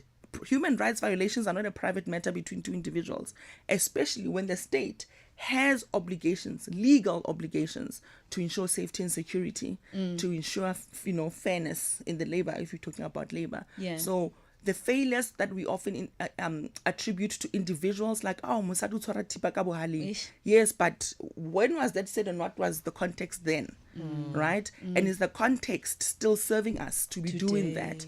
And what else, what new thing, what are we doing to actually talk to our own realities of today? What about, Dr. T, for instance, your Palestine and the war between Israel and Palestine and war-torn countries? There's many even in our context here in Africa, right? You speaking your Mozambique, Cabo Delgado, you speaking your, torn regions in Rwanda even, and even in the DRC. Women there cannot access health. It's being refused by rebels or whichever side is not giving that dignity to the women who probably need it more. There's pregnant women. Sometimes it's something as simple as being on your period and you just need access to pads. And experiencing sexual, gender-based violence, right, in a particular way in those times of war, because we know how the masculinity and the ideas of in this crisis situation to be a man. You would enlist in the military. You will become this almost wild, patriotic under nationalist agendas. And so we have to be honest that the patriarchal system in itself is what feeds, right, a lot of what the social agenda is. It feeds on who is heard and who isn't. And ultimately, therefore, whose dignity matters. So when you're talking about Palestine, you're talking about Congo, Sudan, Myanmar, you can talk about so many different places, Haiti, right? It's that those who now today think they are in power, they have decided who matters and who doesn't matter. And that trickles down all the way to program designs, to health system, to clinical care, to the kind of commodities we could find. Look at COVID-19. Most of the global south waited for a vaccine coming from the global north, where you had Cuba and China and Russia who were saying, we can do this quicker. But because of the geopolitics that have nothing to do with us, we're still not only left behind in theory because people's plans didn't include us, but later on, even when things changed, literally, we were left behind because of unilateral sanctions, because of the issues around, global leadership right now and the kinds of politics. So our bodies as women are always the battleground for a lot of things, politics being one, but given context around culture, right? How it's defined and how it's interpreted through what it does to our bodies, I'm seldom seen, besides the whole circumcision thing, which is quite celebrated and there's a whole thing. I don't know if there's any other way that the state controls to that extent a man's biological needs, your cultural ceremonies, all of that, right? And so we need to think about it, that it is truly political, and there's no other way of doing it. Yeah, absolutely. Robert? I mean, you talk about culture, attitudes, just the general behaviors. I'm just thinking when you're watching a commercial about something like the flu. Yeah. There's already an attitude about who gets to be sick and who must be the caretaker. It will be the husband and the son who have the flu, and then the mom is taking care of them. You hardly ever see, even from that perspective, the woman being the one being taken care of. Do you find that women also own sort of that attitude of I don't need to be taken care of? When you see patients, at what stage do they come and say I deserve? No, Mmabatho, my practice is supposed to be a medical, sexual, and reproductive health clinic. But I promise you, 90% of the women that come to me, they come to me because, firstly, I know you're gonna listen to me, you're not gonna judge me, and I feel like you are the only place right now who I can tell this to. Yeah. And so, women know, right, that this free labor that I'm doing, and it's expected, it's demanded upon you. And if you yourself got sick in that scenario, you would still be the one expected. So it's not like even your illness or your inability really and truly is even taken into account. You will still be demanded to go and do BAP in the report, right? Even if you are sick. So it's the way that we talk about care systems. The care systems, it's as if they can only be women who participate, and yet it was very informal. It has always been women supporting other women. It was always Mmabatho ke late ko merekong o tla tla le bana, right? And ha ke thola bana ko wena ba entse homework ba jile, they are ready for pajamas. You understand? We've always had that community as women, but it's belittled because no one wants to put a value to it. Because if they put a value to the amount of free labor and caretaking we did, they would have to pay women, right? So already I think the study was done. I mean, we are already owed trillions of dollars per year in unpaid care work. So if we actually had to bill, imagine if men had that, they would have designed an app very quickly to be like, put this on your arm, it will collate everything. Every week you dump it into the thing and the graphs will be there and you'll get your paycheck, right? So it's who is suffering as well. That innovation tends to not be there or lagging behind or there's no resource. But in the medical field, by the way, we had a drug that was supposed to be used for heart patients, and it showed in them using it, they actually ended up with erectile penises. And the men were giving feedback that this is the best thing that's ever happened to us. And remember, cardiovascular disease is for men beyond 55 to 60. So you can assume that, they were not having the best of erections ever. And that pharmaceutical company and the research and development part of them, within 7 years, had listened to men, had acknowledged and affirmed that men, what you are seeing and feeling is true. They went to IP registration on the market within 7 years. That's the blue pill. It took that short of a time because men's erection are seen as absolutely important. Right? And yet you have preventable illnesses that affect women where you can get screening everywhere and anywhere we need it, where you can get treatment timelessly, right? Good quality treatment, and it's still non-existent because who is seen to matter? Men are. Who is seen to matter? It's quite a very important conversation that we've just had with you, Dr. T. Sometimes you even imagine women who are due for operations, but they keep cancelling that because they need to work and make money to feed their kids. It's a vicious cycle. But it's 8:25, and I wish this conversation could continue. But we need to take you to a short break. On the other side of that, I'm very excited. We played her song when we started this last hour. Zoe Modiga is in studio with us today. I played my favorite song by you, Mukete. I hope you heard it. Get those lucky numbers ready and play Lotto. Lotto Plus 1 and Lotto Plus 2 for 48 million rand in total estimated jackpots this Saturday. Play Lotto for an estimated 7 million rand. Lotto Plus 1 for 9 million rand and Lotto Plus 2 for 32 million rand today. Buy your tickets now in store on nationallottery.co.za, the mobile app, cell phone banking, or simply dial *120 *7529# for USSD. Panda, Pusha, play. Players must be 18 years old to play responsibly. E2 is a proud operator of the National Lottery. Unlike those complicated phone contracts out there, new MTN Yellow plans are so simple, we don't need this whole ad to explain them. You get data to use whenever you want, and you can use your minutes to call any network. So, for the rest of the ad, let's listen to the sound of bubble wrap being popped.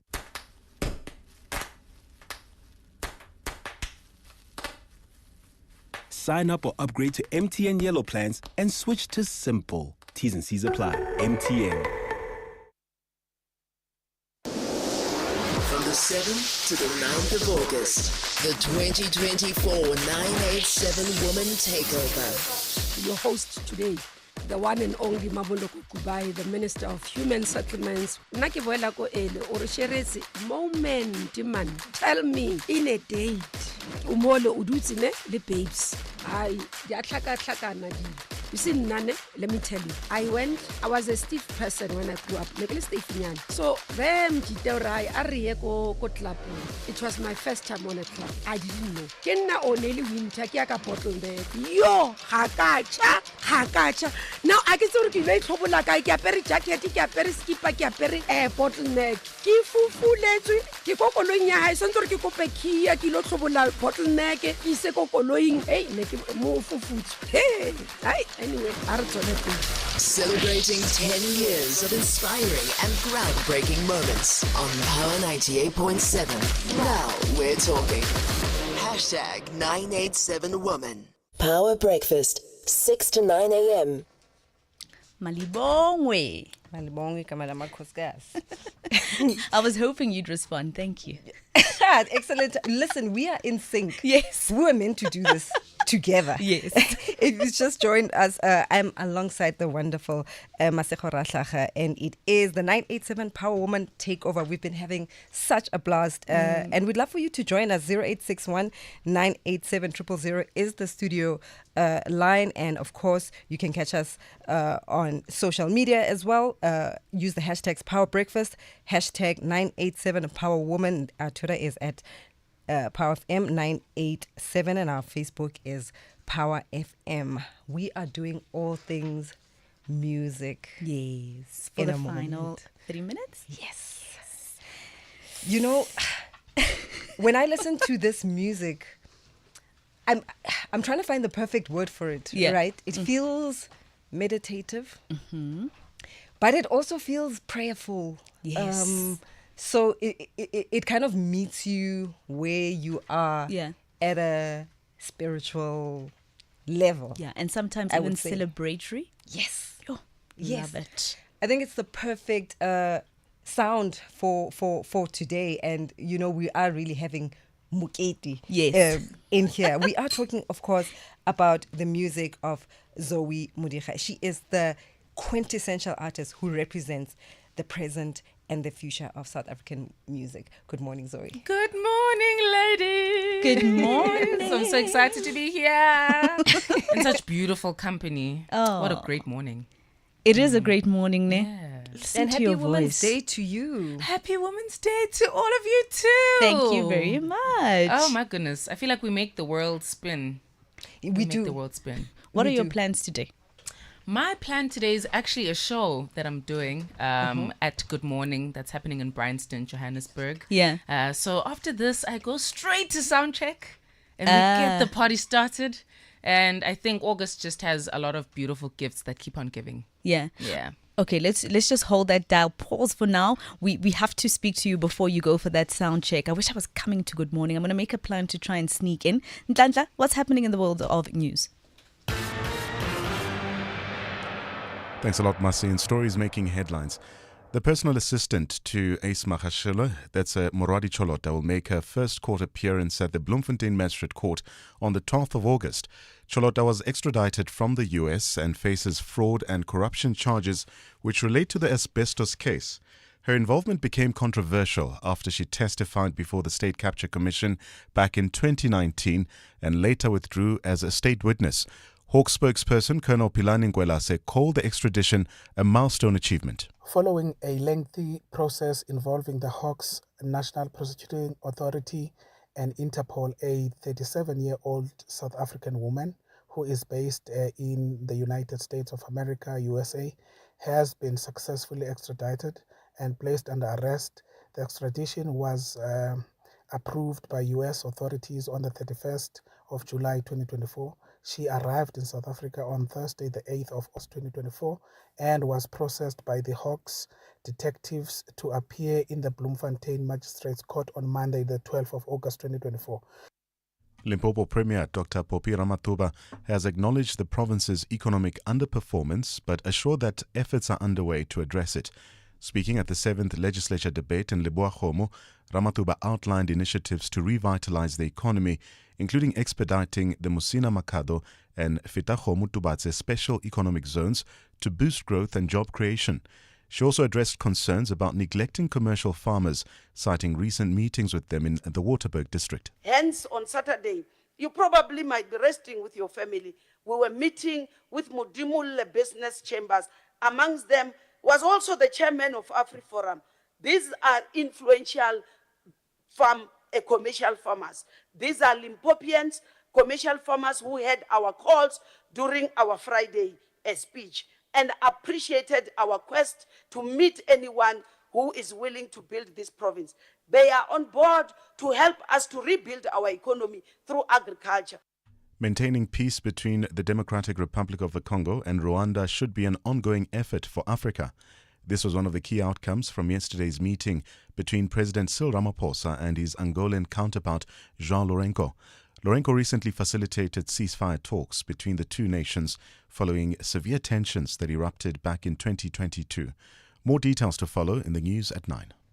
The 987 Woman Takeover is celebrating 10 years of amazing and groundbreaking moments by honoring dynamic women in South Africa. Download the Mr. D app on Android or App Store now and join thousands who are ordering food from over 12,000 restaurants, shopping for Pick and Pay groceries at in-store prices. Remember, with Mr. D, you can pay with cash, card or EFT and track your order in real time. Once you've downloaded the app, visit the Power 98.7 website, complete the form, answer a simple question and stand a chance to win one of 12 1,000 Rand Mr. D coupons. This promotion is valid from the 7th to the 9th of August as part of the 987 Woman Takeover between 6 a.m. and 6 p.m. Coupons are redeemable on the Mr. D app only. T's and C's apply. From the 7th to the 9th of August, the 2024 987 Woman Takeover, celebrating 10 years of inspiring and groundbreaking moments on Power 98.7. Now we're talking. Hashtag 987 Woman. 987 Women Takeovers proudly brought to you in partnership with Momentum, Road Accident Fund, International Women's Forum South Africa, Nungu Diamonds, Rand Mutual Assurance, MTN, the Southern African Music Rights Organization, Department of Human Settlements, in association with Mitsubishi, Mr. D, Meridian Wine Merchants. Power Sport. Very good morning one more time. Mamelodi Sundowns are feeling apprehensive heading into their first game of the PSL season as coach Mangoba Mniti is unsure what to expect from Polokwane City's new players in their MTN8 quarter-final on Sunday. Even though the Brazilians have been dominating the league for a considerable time, they've not done particularly well in this competition, with their rivals Orlando Pirates winning the last two editions. However, Sundowns will be fired up at the Lucas Muripe Stadium, and Mniti has an idea of what approach Polokwane will take. You are right, it's a little bit complicated when you don't know who is their latest signing and what is most likely to happen. But the information we have, I think it's sufficient to help us to be able to prepare for them, knowing the coach and the style of play and the culture of the team, very strong on counter-attacks. It's a very complex team to play against. We understand the dynamics of the team, but I must say it's not an easy team to play against because defensively they can be open, but if you make mistakes and they cut,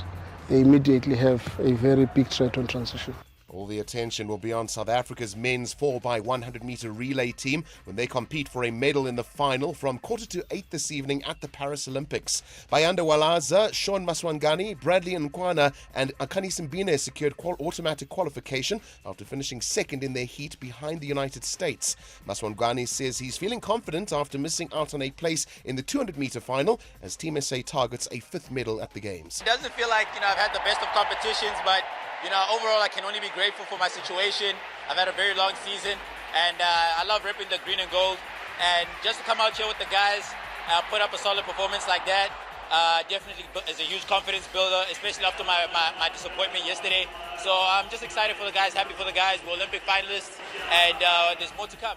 Also in action today is Wade van Niekerk in the men's 4x400 meter relay heats, while Edmund Duplessis runs in the men's 800 meter semi-finals and Marion Fourie competes in the women's 100 meter hurdles semi-finals. Moving on to rugby now, Springbok captain Siya Kolisi insists that previous results away to the Wallabies will not be a factor when they go head-to-head in their rugby championship opener tomorrow. Much has been made about South Africa's poor record in Australia in the build-up this week to the clash, winning just one of their last 9 tests there and have only achieved one victory in their history in Brisbane. Speaking to the media just moments ago, Kolisi highlighted the importance of making a solid start to the competition. For us, it's this game this weekend. It's out there. We haven't done really well when it comes to Australia, and in this field specifically, they've done really well. They've played 12 games, won 11 of their 12 games here. So it's a big thing for us. And as you say, you can't win the rugby championship by winning these 2 games, but you can lose it by not doing well in these 2 games. So, but the most important for us is this one here, because we always tend, when we lose the first one, then we get up for the second one. We need to be up from the word go this coming weekend. And Proteas opening batsman Tony Dezorzi is satisfied with his contribution after helping guide the team to 344 for 8 at stumps on day 2 of the first test against the West Indies in Trinidad. Dezorzi scored 78 and partnered captain Themba Bavuma in his 86 runs. With rain having disrupted most of the opening day, Dezorzi says a patient approach was required from the team to build a decent first innings total. I would have liked to have kicked on a bit. I think Themba and I had a nice partnership there after Tristan went out, so important for us to consolidate, so I'm happy with my contribution towards the team. It's not easy to get wickets. It's probably a game of patience both ways. It's not easy, like you say, as a batter, just to get your flow. And I think it's probably a little bit easier when the ball's new to get runs, but that's probably also when the bowlers have their best chance, so it's like a good matchup. And then as the ball gets softer, scoring gets a little bit slower, it becomes a game of patience between bat and ball. And that's where we'll leave your sport this morning. For Power Sport, I'm Kevin Verleleveld.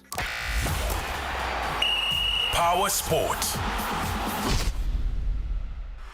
Mmabatho for Her will have your drive ignited. Experience the thrill of the road with our cutting-edge technology, sleek design and unmatched performance. From the city streets to the open highways, Mitsubishi brings you a driving experience like no other. Embrace the adventure of the Pajero Sport for just 9,999 per month with a whopping 50,000 Rand deal assistance. Visit www.mitsubishi-motors.co.za to learn more. Mitsubishi Motors. Drive your ambition.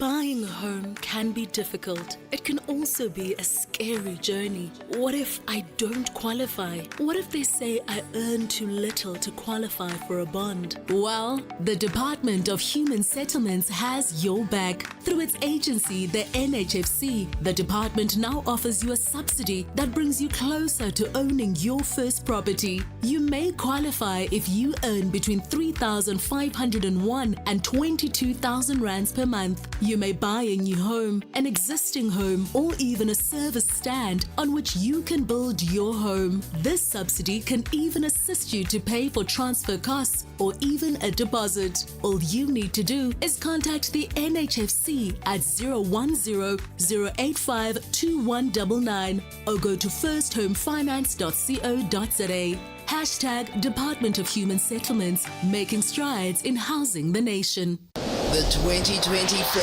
987 Woman Takeover. Hashtag 987 Woman.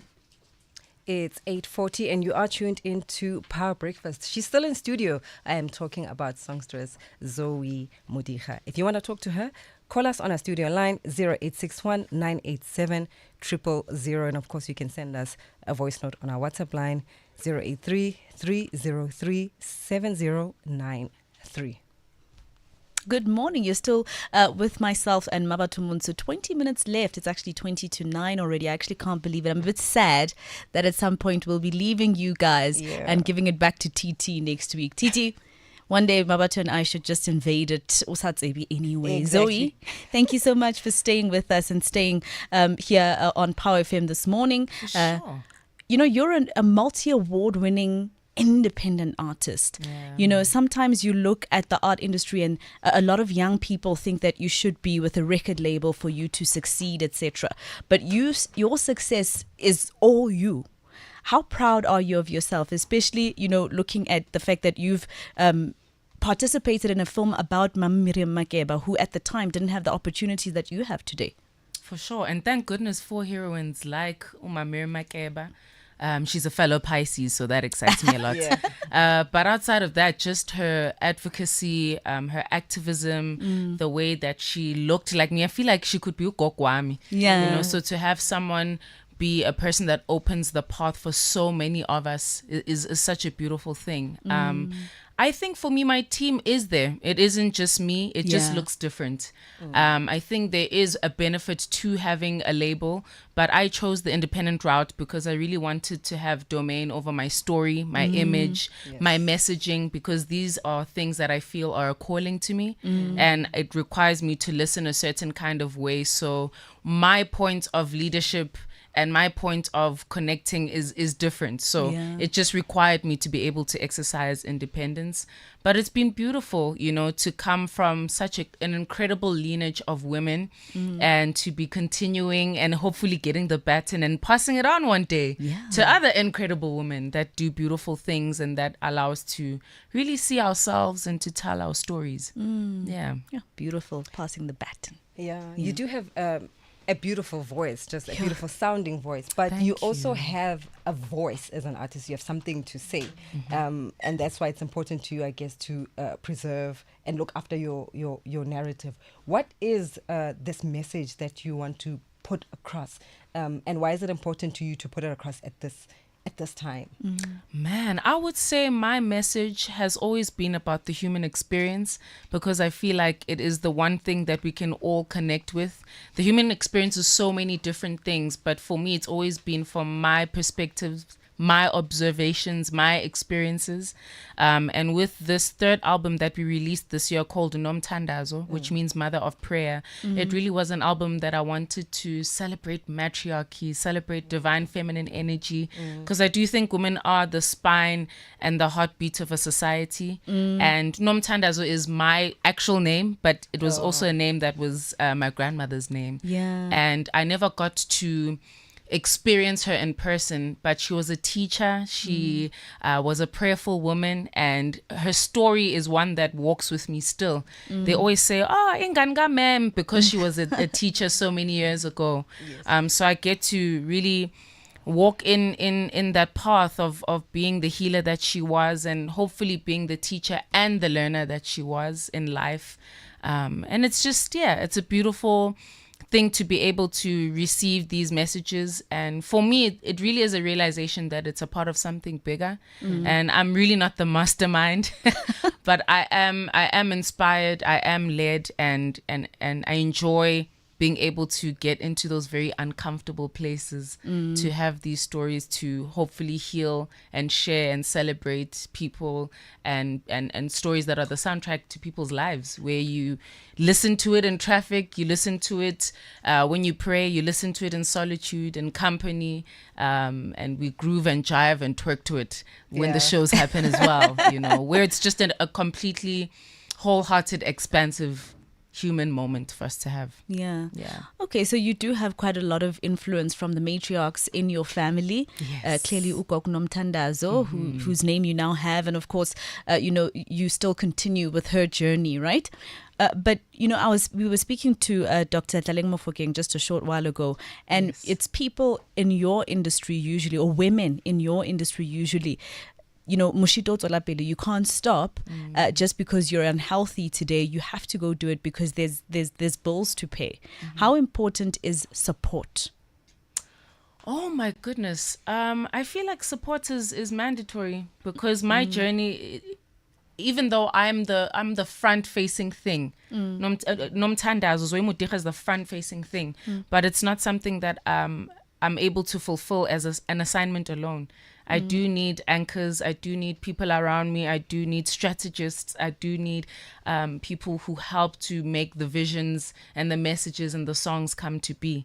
So I think I think support is a very important thing in that regard because it's what sees things through. Yeah. It's literally what sees things through. And I really enjoy spaces, establishments and people that are able to champion what it is that we do as a result of that, because it's important work. Yeah. You've got 18 songs. 18 songs on this album. Yes. And we are in that era of microwave. Yeah, 11 songs. Move on. 9. Sure. Things are here for seconds, but you've created a body of work. What was that journey and why was it important to create such a solid and prolific body of work? I think for me, I've never wanted to be a flash in the pan. I could have easily chosen that path, and I think I would have. But I think I really do want to make and be a part of a messaging and a work that is legacy. That is something that outlives me and that outlives us as people. And I recognize myself to be around a lot of other like-minded artists and people and storytellers that have that same kind of call and that messaging. So for me, it's important to be able to very clearly articulate that. And I think the message of this album is, womanhood is not something that has one word. It's a whole thesaurus of things. There's a lot of words that we can attach to that. And I think even the 18 tracks don't necessarily do that justice, but it might be a good starting place. But really for me, it was just celebrating our godliness, celebrating our expansiveness, and it just appears to be 18 tracks. If it could have been 55, we would have taken it there too. But it's just been beautiful to walk in that. I love that. So, there's obviously a lot of young girls who are looking at Zoe Mudicha and they're thinking, I want to get there. But there's also in this industry exploitation, especially of the young girls. People are signing on contracts just because they want the fame without knowing exactly what the contract says or entails from your energy. What's your advice to them? I would say first and foremost, it's important to love what you do because there's so much push and pull in the industry and things really just aren't what they seem. I'm sorry to break it to you, young peeps, but it's just not what it seems. But if you are walking in it being a call and there being a love in it, you realize how much of a sustenance you get from that in moments where it doesn't make sense. That could be a bi-weekly experience where you're trying to make sense of the beauty that comes with it. But I would say in terms of things like contracts and exploitation, I would encourage young talent, young women to really do the research and be anchored in the decisions that they're making, make sure that they are knowledgeable. And if they aren't, find people that have walked the road before them and just be able to, know what it is that they are attaching themselves to and signing themselves to. And if they're unsure about it, maybe leave it alone until it is a lot clearer to them. But I think this is just a time, in the words of Uzozibini, of really taking up space. And taking up space means being able to be knowledgeable in that space as well and to be able to walk in that. So you live your utmost truth and you share your magic and your wonder with us. So, But we're excited to hear your stories. You are on the cover of Manna, and you just look absolutely regal. Thank you. What other exciting things can we look forward to in relation to you and your work this month?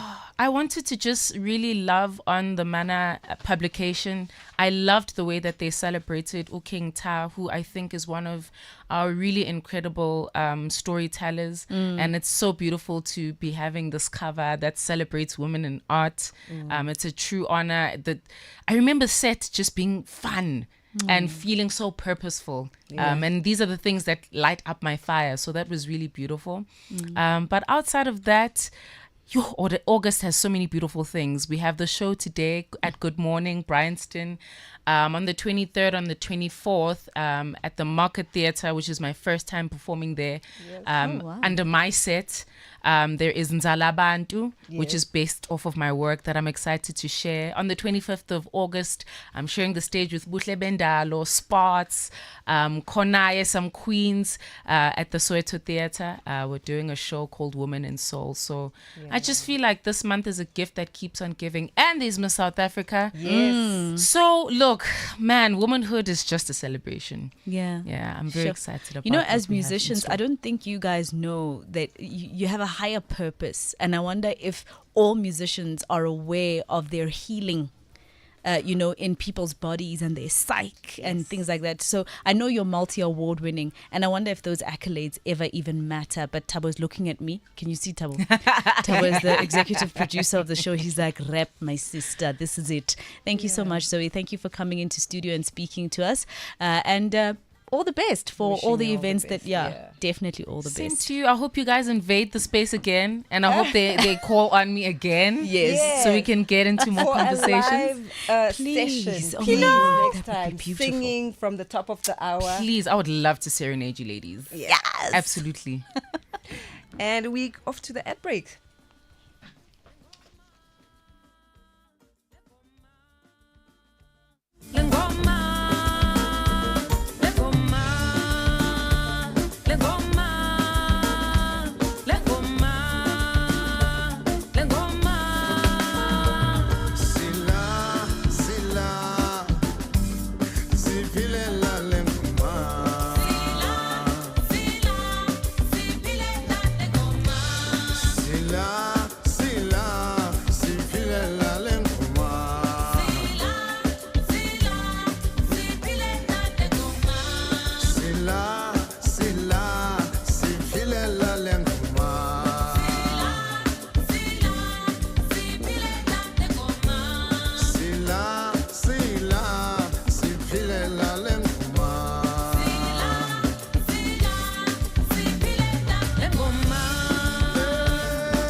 Am I left or right-brained? I'm leaning right. Right? However, I do have some left-brain tendencies. Perhaps I'm left-brained with right-brain tendencies. Am I overthinking this? I don't want to be caught underthinking it. Or maybe I'm overthinking about underthinking the overthinking. Which am I? At RMB, the simple answer is both. When you need a thoughtful solution for financial complexity that doesn't make you choose, there are only 3 letters you need to know. RMB, a division of First Rand Bank Limited, an authorized FSP and registered credit provider. We can't make you a morning person. Good morning to you, Power Family. Good morning. But we can surely make your weekend mornings. Everything you need to make your weekend mornings better. How are you this morning? I hope you're doing well. I hope you had a fabulous week. Power Power Weekend Breakfast with Tshegoajo Maagi. A little bit of this, that, and everything you need to start your weekend. It's also important to differentiate between a need and a want, a luxury. But what if I need what I want?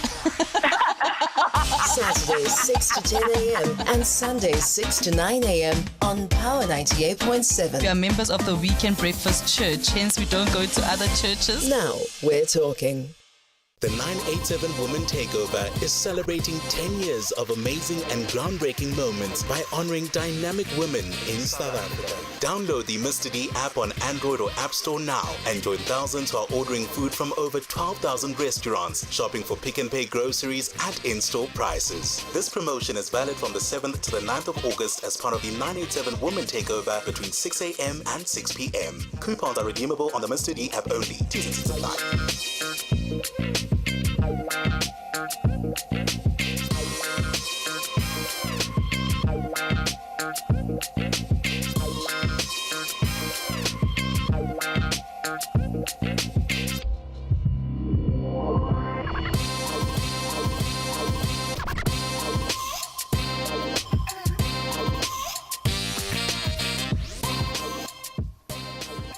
.856, the exciting moment is here. The Mr. D Bowl entries has been delivered. I'll be picking that 1,000 Rand coupon courtesy of Mr. D from the bowl. So, here we go. Okay, I'm busy with the bowl. I gotta, Mmabatho, you have to be, my witness that I'm your actually. Witness. Yeah, it's okay. Finder, finder. Yes. Okay. All right, let's see. And the winner is Lungi Mame. Woo!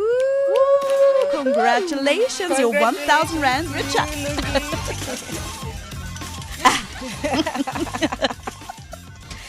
Oh my word, we've reached the end of the show.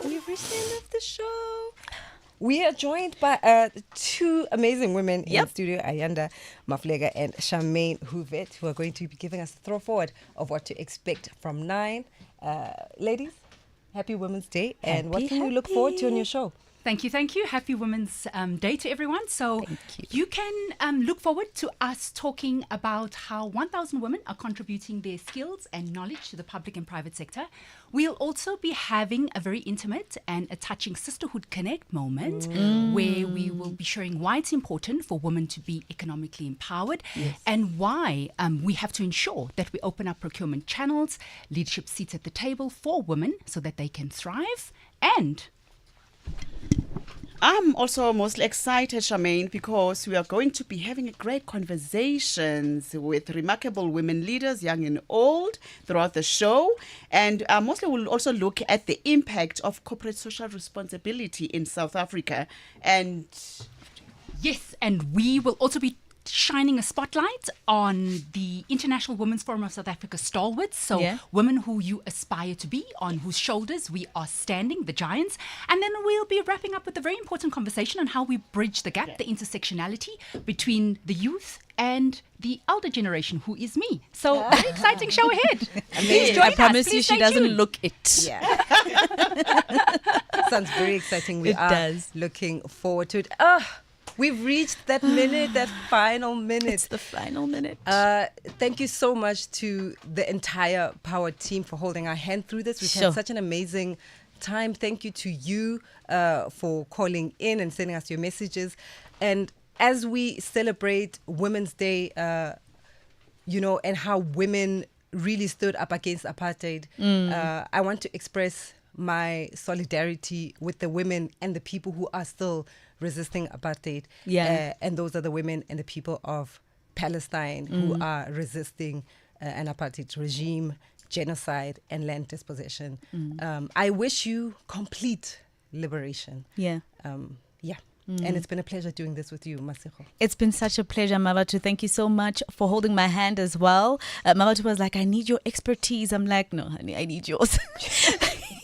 Thank you very much for holding my hand, and hopefully you all have a wonderful Women's Day today. Thank you to the team, Neolu, Tabo, Tingiko. All of you have been so great. Mo, who's been directing us throughout the course of this morning, and thank you to all of you, family and friends who woke up at 6 o'clock to listen to our nervous voices. I hope we made you proud.